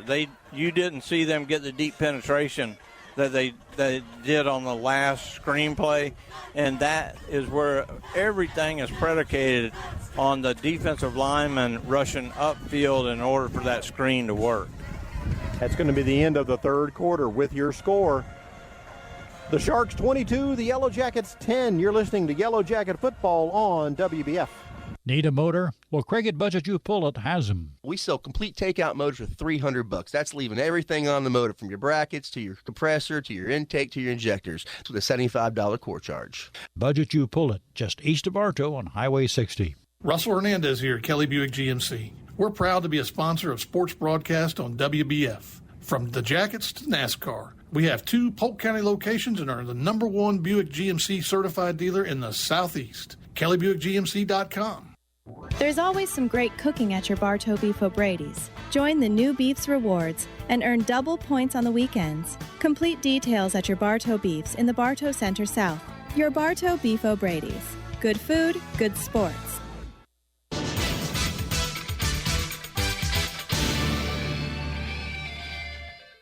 You don't have to brown nose us. Best sideline reporter in high school football down there. You betcha. That's Mike Ayers with his wife Elizabeth down on the sideline. Welcome back to the fourth quarter here. Yellow Jacket football. Bartow with the ball, facing a 12-point deficit. Wallace, throws across the middle, incomplete. Somebody got a hand on it. Yeah. One of the linebackers reached up and got a paw on it. And it'll be fourth down. 4th and 12 for Bartow. That's going to send on the punting detail. Nobody's acting surprised. So apparently Wallace took a lot of snaps with the first team this week. Now, is he better than Broush? I'm not going to say as a passer, but he's that big body. He can move the ball. He's shown he can run the option a little bit. But, I like both these kids. The play clock reads double zeros again. Jackets were late getting some personnel on, so we got another delay of game call. We do. Backs up Bartow 5 more. Yeah, that's a 40-second clock too, guys. When the play is dead in regulation, and the clock isn't, it's 40 seconds from as soon as that ball is put on the ground, or as soon as the play is over. Here's the snap. And the punt is away. Dang. And he nails a good one. Back over his shoulder at the 20-yard line is the receiver, Nolan. He's at the 30, 35. Nolan to the 40. Knocked down right there. And another Jacket is slow to get up. And actually, he's trying to get up. That was at least 40 yards, wasn't it? That is Galva. Galva, who was kind of banged up a little bit coming into the ball game. Hopping around. He's not coming off the field, though. Well, they need to get him off the field. I know he's a tough guy, but get him off the field for a play. Let him have a breather. First and 10 for the Sharks. So that punt had to be 40, 45 yards, guys. Pass coming to this side, guys. Hope is the quarterback for the Sharks. He has 3 receivers to the near side of the field. Here's the snap. Quarterback will roll to the near side, throw it to the near side. The pass is caught by Nolan, Beautiful and job. he's down at the line of scrimmage. No gain on the play. Tripped him right up. That was number 11? 17. 17, that's going to be Bell, I believe. Yep, Caleb Bell. Second and 10 for the Sharks. Pass on the fly. Pass on the fly. 3 on the far side, 3 receivers on the far side of the field. Here's the snap. Bell will roll to, or Hope will roll to that side, throws it that way, and it's over the head, incomplete. Yeah, the Jacket player lost his helmet out of bounds, and was it ripped off by a Shark? There's a flag down over there. Well, I tell you, they were getting on the quarterback. He had no chance throwing across his body and just overthrew the receiver by 5-6 yards. That was Adams on the far side of the field, number 7, who had his helmet ripped off, and it's a flag against the Sharks. And guys, I still don't I don't understand the fundamentals of football here. And somebody explained to me, they've been gashing us for 6, 7, 8 yards of play running the ball, and now they want to pass. Why do you do that? And you have a 12-point lead and the ball. Yeah, and you had and you success can run running the clock. it. Yeah. It's going to be second and 25 for the Sharks. Ball all the way back at their own 25-yard line. Bartow jumps. Oh, my goodness. How's our buddy Stacy? We're going to give him one because he's just too good. A 5-yard penalty against the Bartow. Make it second down and 20 now. Quarterback for the Sharks is Hope. Where's number 9? He has 2 receivers to the left, 2 receivers to the right. Gets the folks to the line of scrimmage, looks to the sideline for the play call. Move his back around. Here's the snap. Hope slings it downfield. It's going to be over the head, and the Jackets were the closest one to get that one. Yeah, he threw it up 15 yards over his head. That was Adams again, sprinting down the field, who was trying to be the receiver on that play for Bartow. I'd be wore out by now. Stops the clock with 11:03 to play in the ball game. 3rd and 20 for the Sharks. Hope brings him to the line of scrimmage. He's going to send 2 receivers to the near side, 2 receivers over to the far side of the field. From his 30-yard line, 3rd and 20. Hope calls for the ball. He will hand it off up the middle. Goes the big fullback. He didn't get anywhere. He didn't get anywhere. Maybe half a yard, and that's it. It'll be 4th down. Yeah, Bartow's had a chance to rest. Unfortunate for the young man who was hurt, but that gave Bartow a little bit of a breather, a chance for them to rest a little bit. A long offensive possession. Now the defense is starting to click a little bit again. Callens will drop back deep to receive the punt here for the Yellow Jackets. Rodriguez standing at his 20-yard line. 4th and 20. The ball goes over his head. Go get it. He better. Rodriguez has it. He should Still have with the ball. He should have run out of the end zone. There's a flag on the play. That's going to be a block in the back or holding against the Sharks. Could be against them, guys. Yeah, that's against the Sharks. That snap snailed Bruce 5 yards over his head. Yeah, easy. And the best thing he could have done was kick the ball or picked it up and run it right out of the end zone. That's 2 points, and you're still up by 10. And the flag is sitting at the 3-yard line.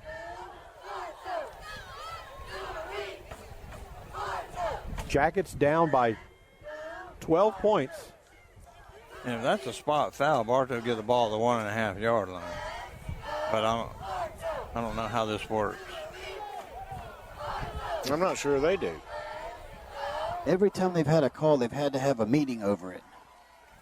They did that last week, too. Must be just... Oh, they're calling offsetting. Oh, my goodness. Go figure. So Bartow will get the ball at the 15-yard line instead of the 3 or 1.5.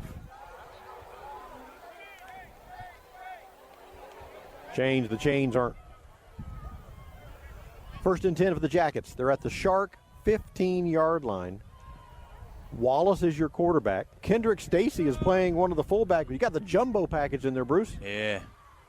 Where's this one going? I think number 9 is going to run right behind him. Kendrick Stacy in there, and is that Harden? Carmelo Harden standing right next to Stacy? Here it is. That's the call. This time he goes the opposite way. And Wallace stretches down to the 1-yard line. Oh, man, what a run. What an effort. And you're right, Jeff. The two fullbacks just kind of clogged up the right side of the line. They're going to rush to the ball. First and goal for the Jackets at the 1. Brotherly shove. Here we go. They didn't get it. Or did they? Second effort? No, they were expecting that one, guys, and the Sharks just clogged the line up there. They're not in. All right, so it'll be second and goal from the 1. Yeah, I like the play call. You try to catch them off guard, but a lot of times when you catch them off guard, they don't have time to get into position, so you got a big old handful of guys right there. And now I want the Yellow Jackets to score in the worst way, but how would it be to number 98? Fake it one way and give it to the big number 98. Yeah. Carmelo Harden. And he's going to have to get this ball off. Yeah, we're down to 8 seconds here on the play clock. Here's the snap. Second man threw up the middle, goes to the Jackets. Touchdown. He's in. Touchdown, Bartow. Yeah. That time he followed Carmelo into the end zone. Yep, I think he just followed 98 and then give him the ball later in the season.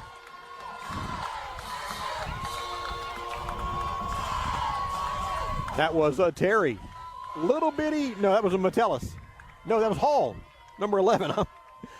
The glasses, I'm still working them out. Number 11, Hall with the touchdown. And he got lost behind big number 98 into the end zone. The Jackets get a touchdown. And just like that, Bruce, nice defensive stand. A punt goes over the head, the snap, and Bartow is back in this ball game. Meyer on to attempt the extra point. 22-16 right now.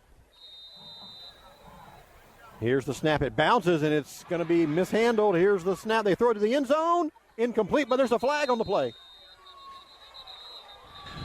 Great job by Browse. Browse did an excellent job. Yeah. Again, another bad snap. I think they're going to get somebody with holding here. Now they're going to get the Sharks with holding, I believe. Well, that means the Yellow Jackets can go for 2 here. Yep. They're going to move it down. Mike to the 1. 1.5. 1.5. So bring the offense out. Let's go for 2. Jackets are down by 6. With a lot of time left in this ball game. They got the 2 fullbacks. Sorry, Dad. Here's the snap. Big, and it's going to be a fake. Wallace pulls it out. Did he get it? He did. Yeah. He did. Jameer Wallace in for the 2-point conversion. 4-point game. I thought he was bottled up in the backfield, but he twisted it to the outside and found a little gap and fell into the end zone. That guy's a side of beef is what he is. I mean, he was stopped, and still found a way to roll himself in, Mike. Yeah, absolutely. And you just see, I mean, he's not a real fast guy, but he's big enough to where when he gets rolling, he's just going to bounce off of you and just keep going. And they just had a hard time bringing him down there. The Sharks have not scored any points in the second half. Jackets have scored all the points in the second half. And just like that, it's a 4-point ball game. 22-18. Mo is on Bartow's side right now. Yeah. Now it's all on the defense's back, and I'm not trying to wish the Sharks into doing anything, but that's just horrible play calling by them. And that's in the odd, second Bruce. half. Yeah, because the first half was so good. Yeah. Well, I can tell you guys, but I'm not nothing against anybody here, but Sharks have done a great job at running the ball. I see them taking the ball here, being very time-consuming drives here. Here's a little pooch kick, and it bounces off one of the players, Rodriguez. He falls on it at the 30-yard line. Yeah, I see them just taking their time here, running the clock down as much as possible. I think that's why you saw Bartow just kick the way they did, just to try to get it down and stop the clock as fast as possible. 1st and 10 for the Sharks at their own 31-yard line. 22-18. If you tuned in for the first half, it was all Sharks. Yeah. Running, passing, defense. They were doing everything right. Second half has been all Bartow. They've taken advantage of some opportunities. They kicked a 43-yard field goal. They got a nice touchdown here on a miscue by the Sharks. So handoff, trying to go up the middle. Jackets have seen this all night. This time they stop it for a 1-yard gain. 2nd and 9.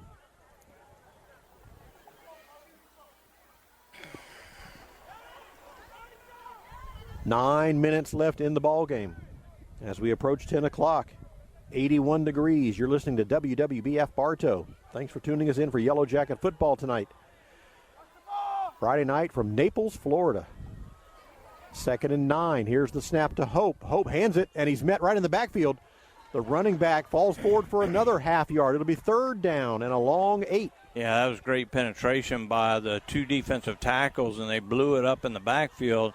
He tries to roll off, and he's able to be tripped up just as he's getting to the line of scrimmage.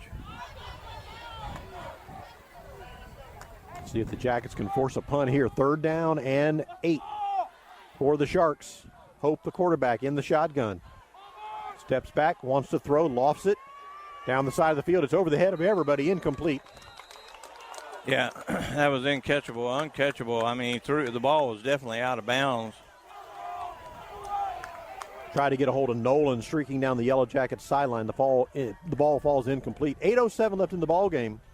Now punting situation. Yeah. Not so good the last time the Sharks attempted to punt. No. About the same position, too. Are you coming, Bruce? Put a little pressure on the punter? I don't think so.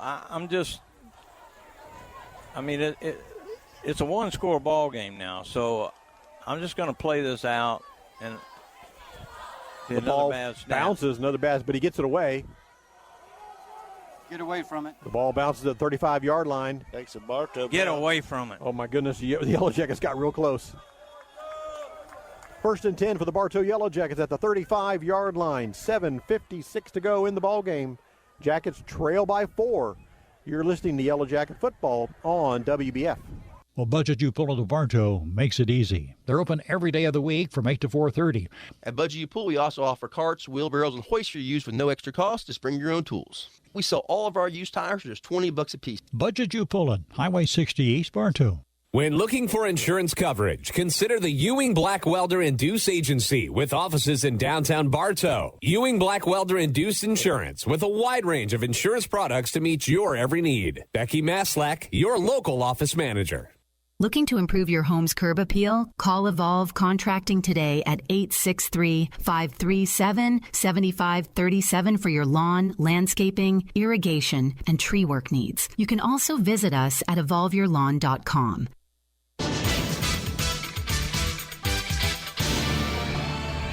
First and 10 for the Yellow Jackets. Browse in at quarterback. He will find Terry on the far side of the field, and they're going to be incomplete. He tippy-toes the sideline and makes it good catch. 2nd and 9. Complete, not incomplete. I'm sorry, did I say incomplete? It was complete to Terry. 2nd and 1 for the Yellow Jackets.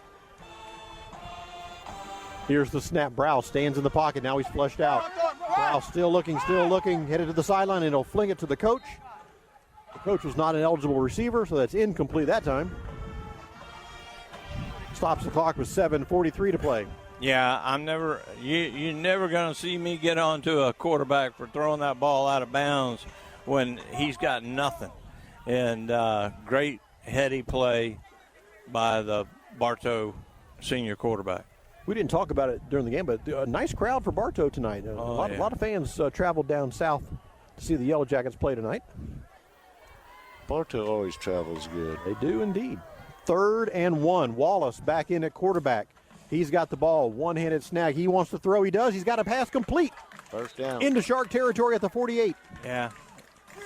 Just a little curl route. He just sits down right on the numbers and puts it right in his chest. I don't know if you guys saw it or not that time, guys. Terry on this side, he was uncovered all the way down the field. 1st and 10 for the Bartow Yellow Jackets. They trail by 4 points, 22-18. And the Jackets with a 1st and 10 at the Shark 48-yard line. Wallace is your quarterback. Big number 90. Here's the snap. Wallace sets up a little screen in the middle. It's caught. Terry's there. Oh, but a nice play by the Sharks to bring him down after about a 3-yard gain. Yeah. Yeah, that defensive lineman stayed at home. He was ready for that one. He did, and that's a lot of weight coming down on that little guy. 2nd and 9, they're going to call. 2nd and 8, they're going to call it now. 2nd and 8 for the Jackets. Ball at the Shark 47-yard line. I guess they will call it 9. Okay, 2nd and 9. Clock runs at 6:40 to play in the ball game. Sharks 22, Jackets 18. Here's the snap. Handoff up the middle. That's Hall. Hall with the ball with a nice gainer. He'll be near the 42-yard line. Yeah, and they're giving them a dose of their own medicine right here. They've set up the run with the pass, and it freezes those linebackers for a split second because when number 90's got the ball, you don't know what he's going to do, and it allows him to that one step to get open, and he's throwing strikes right now. 3rd down and 4 for the Jackets. Here's the snap. Handoff again. Hall up the middle. Hall keeps those legs going. Hall's going to fall forward. He's got a 1st down. He's going to be real close. Is it close? Real close. Depends on the spot they give him. It looks like a pretty good spot. If he gets that spot right there, he's got a 1st down. They're looking. I think they want to measure. That's a first, guys. That's going to be a 1st down. They're going to measure. It's so nice of the band to play the Bartow. Yeah, I was thinking the same thing. So the ball's spotted at the 38, and the down marker's about the 30, about the 38 and a half. Are we going to need an index card, Mike? Yes. We're going to need an index card. You remember that, Bruce? Yeah, I remember it well. And the old index card. Now, here's the bad thing about that was Gene's Sterators, wasn't it? Yeah, I think it was Gene with the index card. Yeah. So from where the official clips the flag onto the chain will be very interesting on the spot. Either way, Bruce, it's 4th down. It's 4 down territory, right? You think? Oh, absolutely. Absolutely. Yep. All right, they're bringing the chains out on the field. Mike, you make the call. It is a 1st down, gentlemen. Oh, my goodness. Half a football. The nose of the foot, yeah. 1st and 10 for the Yellow Jackets. 5 minutes, 38 seconds left to play in the ball game. Bartow down by 4 points. Timeout on the field for the mandatory water break. We'll take it along with them. You're listening to Yellow Jacket Football on WBF. Need a motor? Well, Craig at Budget You Pull It has them. We sell complete takeout motors for $300. That's leaving everything on the motor, from your brackets to your compressor to your intake to your injectors, with a $75 core charge. Budget You Pull It, just east of Bartow on Highway 60. Hey guys, Emily here with Spath Jewelers. Do you like pajamas? I know, weird coming from the girl with diamonds. But if you want to stay in your pajamas, we can help you with that too. Online at spathjewelers.com. 35 amazing years. I'm Taft Long, Finance Manager here at Thunder Chrysler Dodge Jeep Ram in Bartow. At our state-of-the-art service center, our certified mechanics are ready to take care of all your service and repair needs with the most advanced auto technology. Come in or call us today. Thunder Chrysler Dodge Jeep Ram.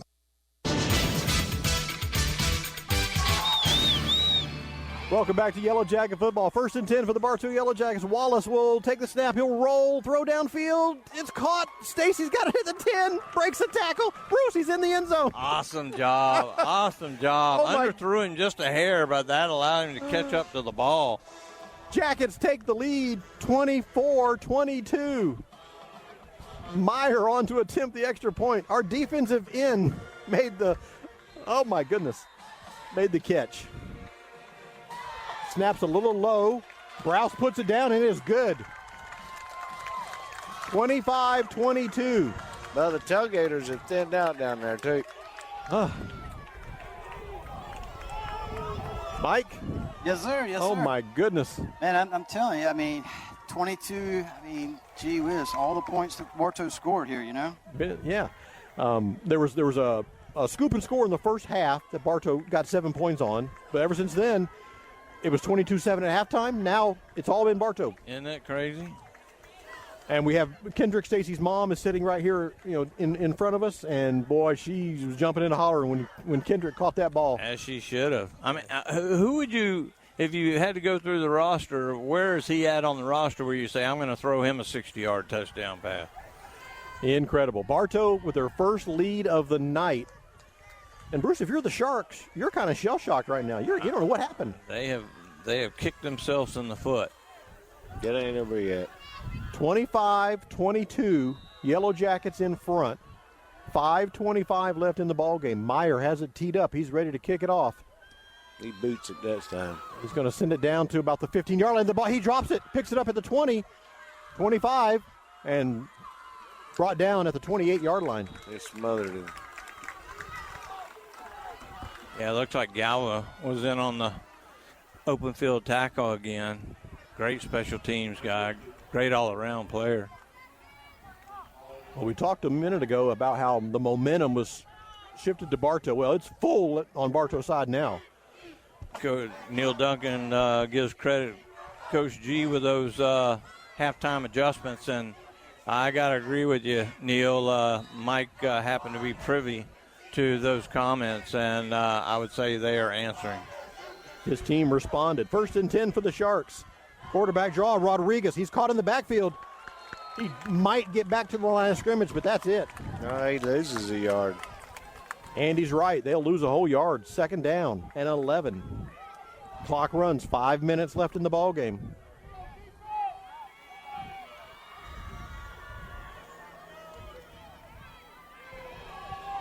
We are at Gulf Coast High School, just north of Naples. Jackets in front, 25-22. Naples 2nd and 11. Quarterback draw again, Rodriguez.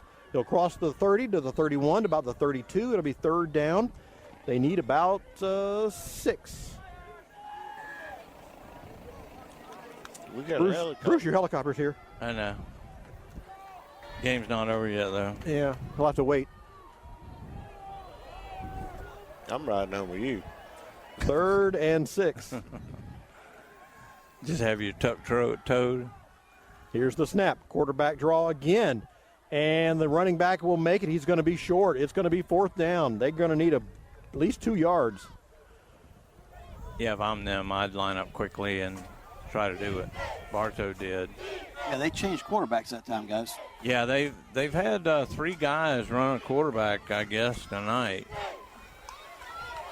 They are quickly to the line of scrimmage. 4th and 2 at their own 37-yard line. The Sharks do a little brotherly shove. They got to shove a long way. I think they got it. Oh, my goodness. Did they make it? I think so. Depends on where they mark it This again. might come down to another Bartow measurement. says no. They say yes. Clock stops. 3:44 to play in the ball game.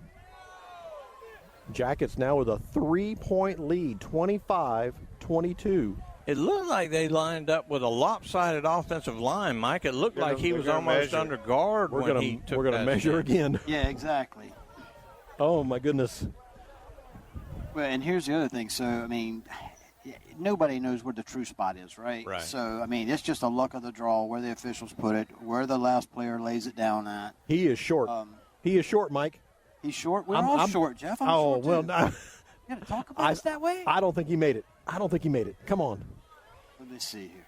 Let's Let's see here, He guys. puts it there. They didn't make it. Stretch all the links out. He's short. Stretch them all out. He's got it. He's got it. He's He's got That's it? a first down. Oh, yeah. Oh, man. My whole football, Jeff. Oh, my goodness. What was I thinking? What's over that?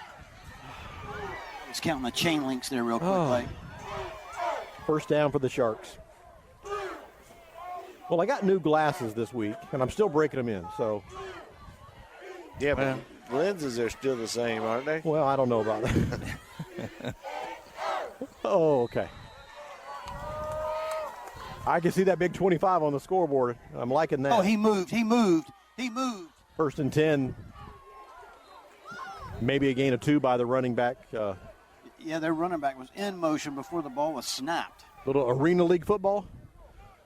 Second down and 8 for the Sharks. Swapping quarterbacks. This is that passing quarterback here. This is Hope. He was the starting quarterback. He's the one who throws the ball. Jackets lead by 3 points. Sharks with the ball, second and 8. Hope wants to throw, stands in the pocket. Now he's under some pressure. Harden's there. Everybody's there. He'll just throw it out of bounds. That's okay. Jacket fans want intentional grounding. There was a receiver kind of close. Well, if you get it past the line of scrimmage, it's non-intentional grounding. He was outside the pocket.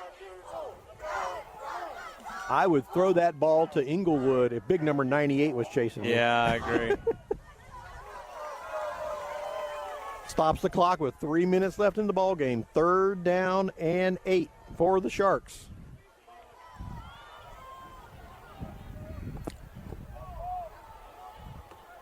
Number 10, Attell, takes the direct snap. He goes up the middle. He crosses the 45 to the 46 to the 47. He's going to be short. Going to be fourth down again. Fourth down, they need about 2. Yeah, he keeps that clock running, though. That's a big deal, even for them. I mean, they want this clock running. If they score, they want it to be with no time left on the clock. Jackets are being forced to call a timeout here. They're trying to substitute defensive personnel, and the Sharks were quickly to the line of scrimmage. Yeah, and they've got a kicker that we know can boot it several yards. Our friends at Citizens Bank and Trust are local bankers with over a century of looking out for you, your family, and your business. They are proud to be your local bank. Member FDIC and an equal housing lender. Our friends at Citizens Bank and Trust. See if I can get a score update. How do I do that? I don't know. You've been a little laxed on that those first 2 games. Davenport 28, Gainesville 21. Oh, I guess they are still playing football in Lakeland. Lakeland Christian 49, Zephyr Hills Christian Academy 6. But that's got to be a final by now. Yeah. Fort Meade's a winner tonight, 29-0. I don't have anything on the Lake Wales game against Ridge. And Lakeland and DeSalle kick off 7:30 California time, which is about 10 minutes away our time. All right, here we go. Fourth and a long one for the Sharks. And they get everybody moving. Who was that? Was that Bartow that jumped? I don't know. Bartow's saying that they moved. Yeah, I'm wondering if they wiggled the ball. Yeah, exactly. And nobody's, there's not an official nowhere near that can see that. This is interesting. Oh, they're going against Bartow. Oh, my goodness. That really hurts. That's a first down for the Sharks. Spot the ball just over midfield in Yellow Jacket territory now at the 49-yard line. 2:35 to play in the ball game. Bartow, 25. Gulf Coast, 22. Atline takes the snap. Direct snap. He'll move it off the right side. He'll pick up 3, maybe 4, down to the 44-yard line. Second down for the Sharks. Clock runs, 2:18 and counting. Oh, we're going to get him. This time he's caught in the backfield. I think Bartow's going to get a penalty, though. The guy didn't get throw off the flag, though. No flags. Cool. So they're going to lose 2. It'll be third down for now for the Sharks. Third and back it up to, they need 7. 1:55. They're definitely not consistent on their penalties. Well, we'll take that one. Yeah. Need another big stop here. 3rd and 7. Here's the snap again. Direct to Atline. Atline breaks it off to the right side. Still moving those legs. He's going to be short of a first down. Set up another 4th down on this drive. Yeah, it's going to be 4th and about 2 again.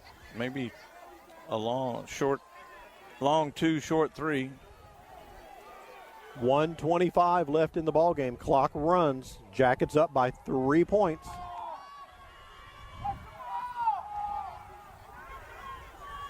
A heck of a second-half effort for the Yellow Jackets. 4th and 2. Here's the snap. It's Rodriguez. He's going to get a first down. Rodriguez breaks into the secondary. He's still going. He crosses the 30 down to the 29. That's a first down for the Sharks. Yeah,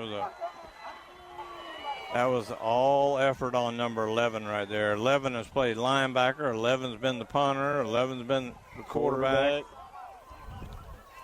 102 and counting. 1st and 10 for the Sharks. 11 again. That's Rodriguez. Tries to break it around the right side, and he'll be stopped, and the timeout taken by Gulf Coast. Andy, have you heard about this new place in Bartow that does Sunday breakfast and Sunday lunch? They're actually doing breakfast all day long now. No, I haven't. I've been waiting to hear about it. It's called the Social Plate, and they're bringing everyone's breakfast and everyone's favorite lunch favorites to downtown Bartow. All the food is made from scratch using homemade recipes. They're open Tuesday through Sunday, 7 to 2. And according to Bruce, he heard on a morning show this morning that the Social Plate now does breakfast all day long. Yes, they do. And I know y'all were talking about biscuits and gravies and stuff like that, but I'm like somebody that can make some good scrambled eggs and some grits and some bacon. I'm all in. Sounds the Social Plate. Thank you for being a supporter here at Yellow Jacket football. 54 seconds. 2nd down and 5. Actually, it looks more like 6 to me. 2nd and 6 here for the Sharks.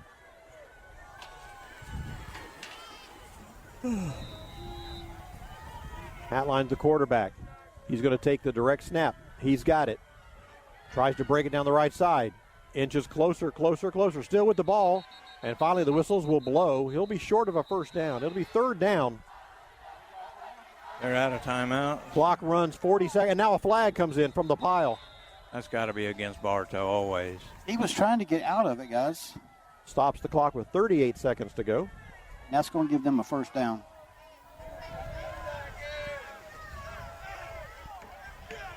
If this is against Bartow, that's going to put them well within field goal range, but I know they want a touchdown. Yeah, they got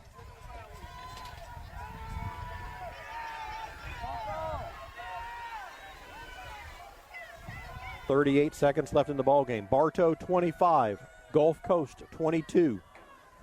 Trying to decide what this penalty is about. I don't know, but it shouldn't take a half hour. Everyone they have to have a discussion on, guys. White hat turns to the home crowd. It's going to be offsetting. Personal for dead ball, personal foul against Bartow. No. That's it. Oh, my goodness. First down for the Sharks.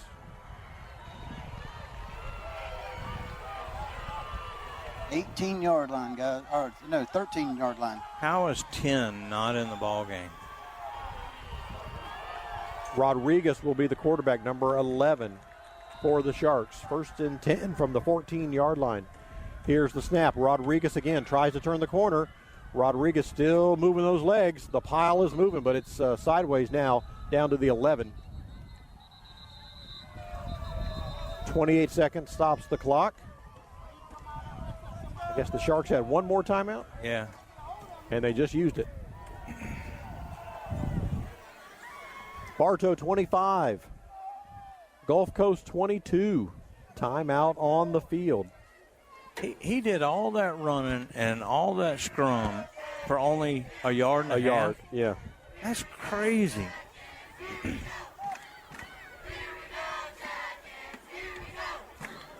Whew. Okay, guys, Bartow has one timeout left, and they have 0.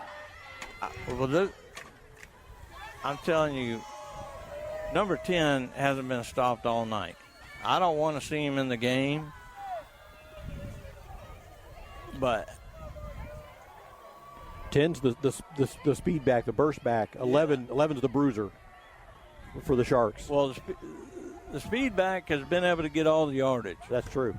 And now they're going to bring Hope back in. The starting quarterback, the passer, is in the ball game. They've readjusted the clock to 30 seconds, 30.2. So they added 2 seconds back on the clock. 2nd down and 9 for the Sharks at the Jacket 12-yard line. Hope, the quarterback, he takes most down. We got whistles that'll stop this play.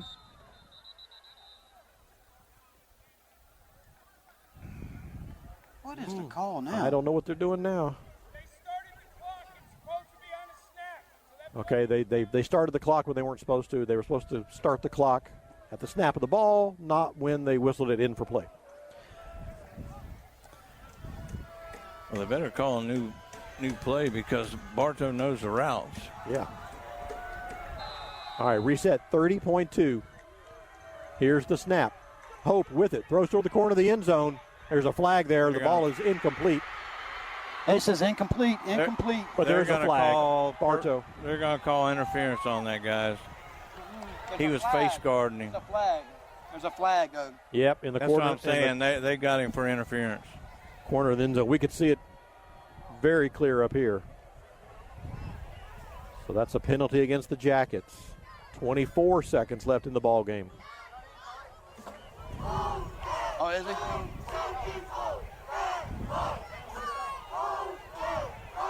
That'd be half the distance to go. That's going to put them about the It'll be 3rd down. 5-yard line. Well, ultimately, here's the thing. I mean, they've got to either get the first down to stop the clock, so they're going to have to pass this, or unless they're going to have to run it in. Pass interference against the Yellow Jackets. That's the call. Move the yard marker down, Mike, to about the 5. It is at the 6-yard line. 6-yard line. 24 seconds. The Sharks have no timeouts. The passing quarterback, Hope, is in the ball game. Here's the snap. Drops straight back. Throws a slant across the middle. Incomplete. Stops the clock. 21 seconds. Yeah, they've got to pass that because otherwise the clock runs. 3rd down now from the 6-yard line. You've got to take that slant away, guys. You've got to play inside coverage on there, and you got to have outside shade. I mean, you got one receiver out there. You play up tight coverage. You do not let him get in the inside, and then you ride his shoulder if he runs a post corner. 21 seconds left in the ball game. Jackets 25, Sharks 22. Sharks with a 3rd down at the Yellow Jackets 6-yard line. They are out of timeouts. Here's the snap, and it's going to be a running play. Rodriguez, he's caught behind the line of scrimmage. That's 17, 16, it's 4th down. It's 4th down. Line up, Bartow. Line up, 12 seconds, 10, 9. 4th down. They can't spike it, but they do. Spike it. That's 4th down. That's 4th down. Yeah. That was 4th down. That's Bartow's football. That was 4th down. 4th down, and he spiked it. Oh, Coach G is on the field, and that's Bartow's ball. That's Bartow's. You can't spike. Yeah, 4th down. Yeah. You can spike it on 4th down. You can. You can spike it all you want, but you're turning it over. It's Bartow's ball. Bartow is going to walk away with a victory tonight. Wow. There are 6 seconds left. The ball's at the 6-yard line. Bartow will have it. All they got to do is take a knee, snap it and take a knee. Wow. Well, they've already got the ball, but I still don't like this. Get your offense on the field. Let's go. Come on, Jackets. This is incredible, guys. 25-22. Wow. All they got to do is snap it. Victory formation for the Yellow Jackets. Big number 90 up under center, surrounded by 2 big linemen. Whistle in the play, snap, down, ball game. Wow, that 3, is 2, incredible. 1, 0. Bartow evens their record at 1-1 with a 25-22 victory over the Gulf Coast Sharks tonight on the road. Second half was all Bartow. What a comeback. My goodness. Incredible. Guys, when we do our post game, I got something to say. Oh, no. We will take a timeout. We'll be right back to wrap it up. Bartow wins 25-22. You're listening to Yellow Jacket Football on WBF. This is Jonathan Jester with Citrus Air Conditioners. Do you ever worry if you're getting the best service for your money? If you live in Bartow, you no longer have to worry. We will give you a second opinion for free on any AC work you're considering. Call 534-1171 or Google Citrus Air. Are you searching for your next partner in real estate? 360 Prospective Partners proudly serves Polk County and is here to help. Contact me, Denise Bodie, at 863-378-5323 or check us out on Facebook to get started today. That's 360 Prospective Partners. I'm Taft Long, Finance Manager here at Thunder Chrysler Dodge Jeep Ram in Bartow. Let's not forget our transparent and fair pricing for all and never pay reconditioning fees or mystery dealer add-ons. Come in or call us today. Thunder Chrysler Dodge Jeep Ram.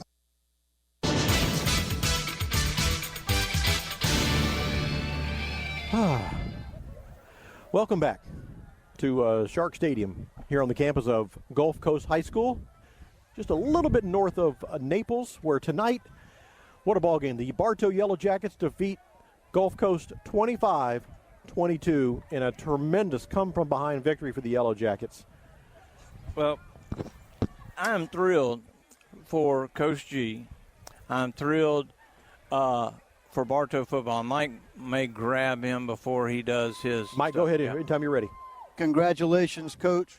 I'm just going to say it. That was one heck of a comeback in the second half. Resiliency, man. This is kind of what we've been going through over and over again. It's kind of our story. These kids, they're fighters. We came out slow.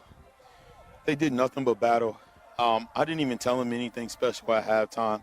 Kept it really short with them and kind of just told them, man, like, what are we going to do? We're going to find out who we are in the second half of this. Came out in the first half. We got punched in the mouth up and down the field. And my guys took it upon themselves, man, to really dig in, man, and show what Bartow football is about, man. That is a tough football team over there. They run the ball very, very well. They hit the weights. They're coached very well, and they're very disciplined. And hats off to that program down there. But our guys really, really, really dug in tonight. And again, like, I'm learning a lot about these guys as we go game through game. It was ugly, but a win is a win, and we'll take it as we go back to Polk County. So, Coach, I had the luxury of being in the locker room at halftime. Do you think that challenge that you laid on the table to those players at halftime, do you think that finally set home with those guys the second half? Yeah. I kept it real short and sweet with those guys at halftime. They know, man. Those guys know, man. They know deep down in their heart what kind of players they are, man, and what kind of team we can actually be. But we got to figure it out from the start to the finish. It really shouldn't take that, but, I mean, a little kick in the butt don't never really hurt nobody. And it kind of just shows their response to what we've got going on, man. They didn't lay down. They didn't turn their backs on me. They kind of just looked me right in the eye and said, yes, sir, and got back to business. All right, Coach, get in there and celebrate with the team. Yes, sir. Thank you, sir.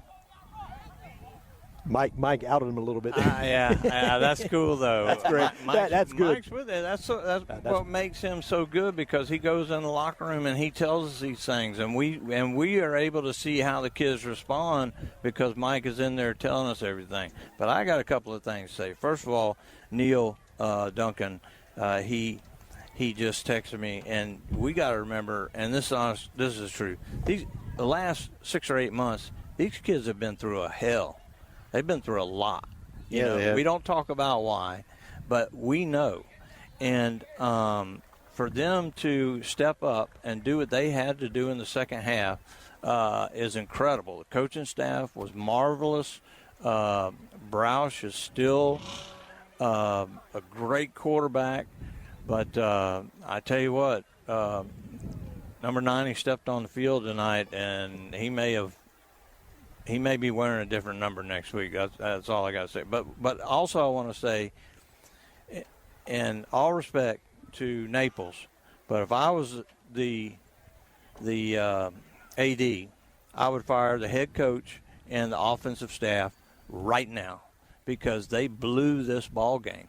They literally were walking the ball up and down the field against us, running the football in the first half, and had the opportunity to do so in the second half, and they refused to do it. They led us back in the game. They gave us this game. We'll take it. But I'm telling you, that was the worst coaching job I may have ever seen by a coaching staff, guys. That's all I got to say. Yeah, there definitely was a change. Oh. You were 100% right. The Sharks were up and down the field the first half, and Bartow couldn't do anything about it. No. So hats off to the Jackets. Coach mentioned the resilience. They didn't give up. They stayed in the ball game. They challenged themselves in the second half. They came out. They took advantage of some mistakes and miscues by the Sharks. 25-22. You're a winner. Bartow's 1-1, headed back home to Bishop Moore next week. Well, and I'll tell you another thing. It shows you, and Mike, that was an excellent interview. It shows you the respect they have for their head coach, our head coach, Bartow's head coach, and I'm in love with him. So I'm ready to go next Friday night. Next Friday night, the Jackets return to Bartow Memorial Stadium for the Bishop Moore Hornets. Will be in town to take on the Jackets.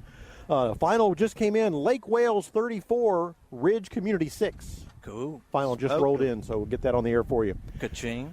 Andy, you ready to fire up the Tundra, head home? I am. All righty. Well, we appreciate everybody tuning in for the broadcast tonight. Andy Edmond, Bruce Edmond, Mike Ayers, Elizabeth Ayers. My wife Kim is here. I'm so happy she's here with us. I'm Jeff Thornburg. Tom, Dad, back at the studio. I know it's a late night. He'll be on the shopper with you tomorrow morning to buy, sell, and trade. What do you mean, Mike? What's that? Mike thought I should be on the shopper? I like it when Mr. Tom's on there. There you go. Final score again tonight. Bartow 25, Gulf Coast 22. That's your final score. Good night, everybody. Tonight's Bartow Yellow Jacket football game was brought to you by the community support of our WBF Sports Boosters, Kelly Buick GMC of Bartow, Citrus Air Conditioners serving Bartow and Lakeland, Bartow's Budget You Pull It Auto Parts on Highway 60, Spath Jewelers in Bartow and Valrico, and Crave Nutrition in Bartow. Yellow Jacket football is also sponsored by Whidden McLean Funeral Home in Bartow and Fort Meade, Ewing Black Welder and Deuce Insurance of Lakeland, Beef O'Brady's Sports Pub in the Bartow Center South, and Evolve Professional Landscape Management. Tonight's game was also brought to you by 360 Perspective Partners of Lakeland, specialized landscape treatments from Keith's Spray Service of Bartow, certified public accountants S.R. Wright & Company of Winter Haven, and Thunder Chrysler Dodge Jeep Ram of Bartow. For game schedules and archived broadcasts, please visit our website at wwbf.com or subscribe to our podcast, WBF Sports, on your favorite podcast service. Plus, you can follow us on social media. Bartow Yellow Jacket Football is a special presentation of WBF Sports.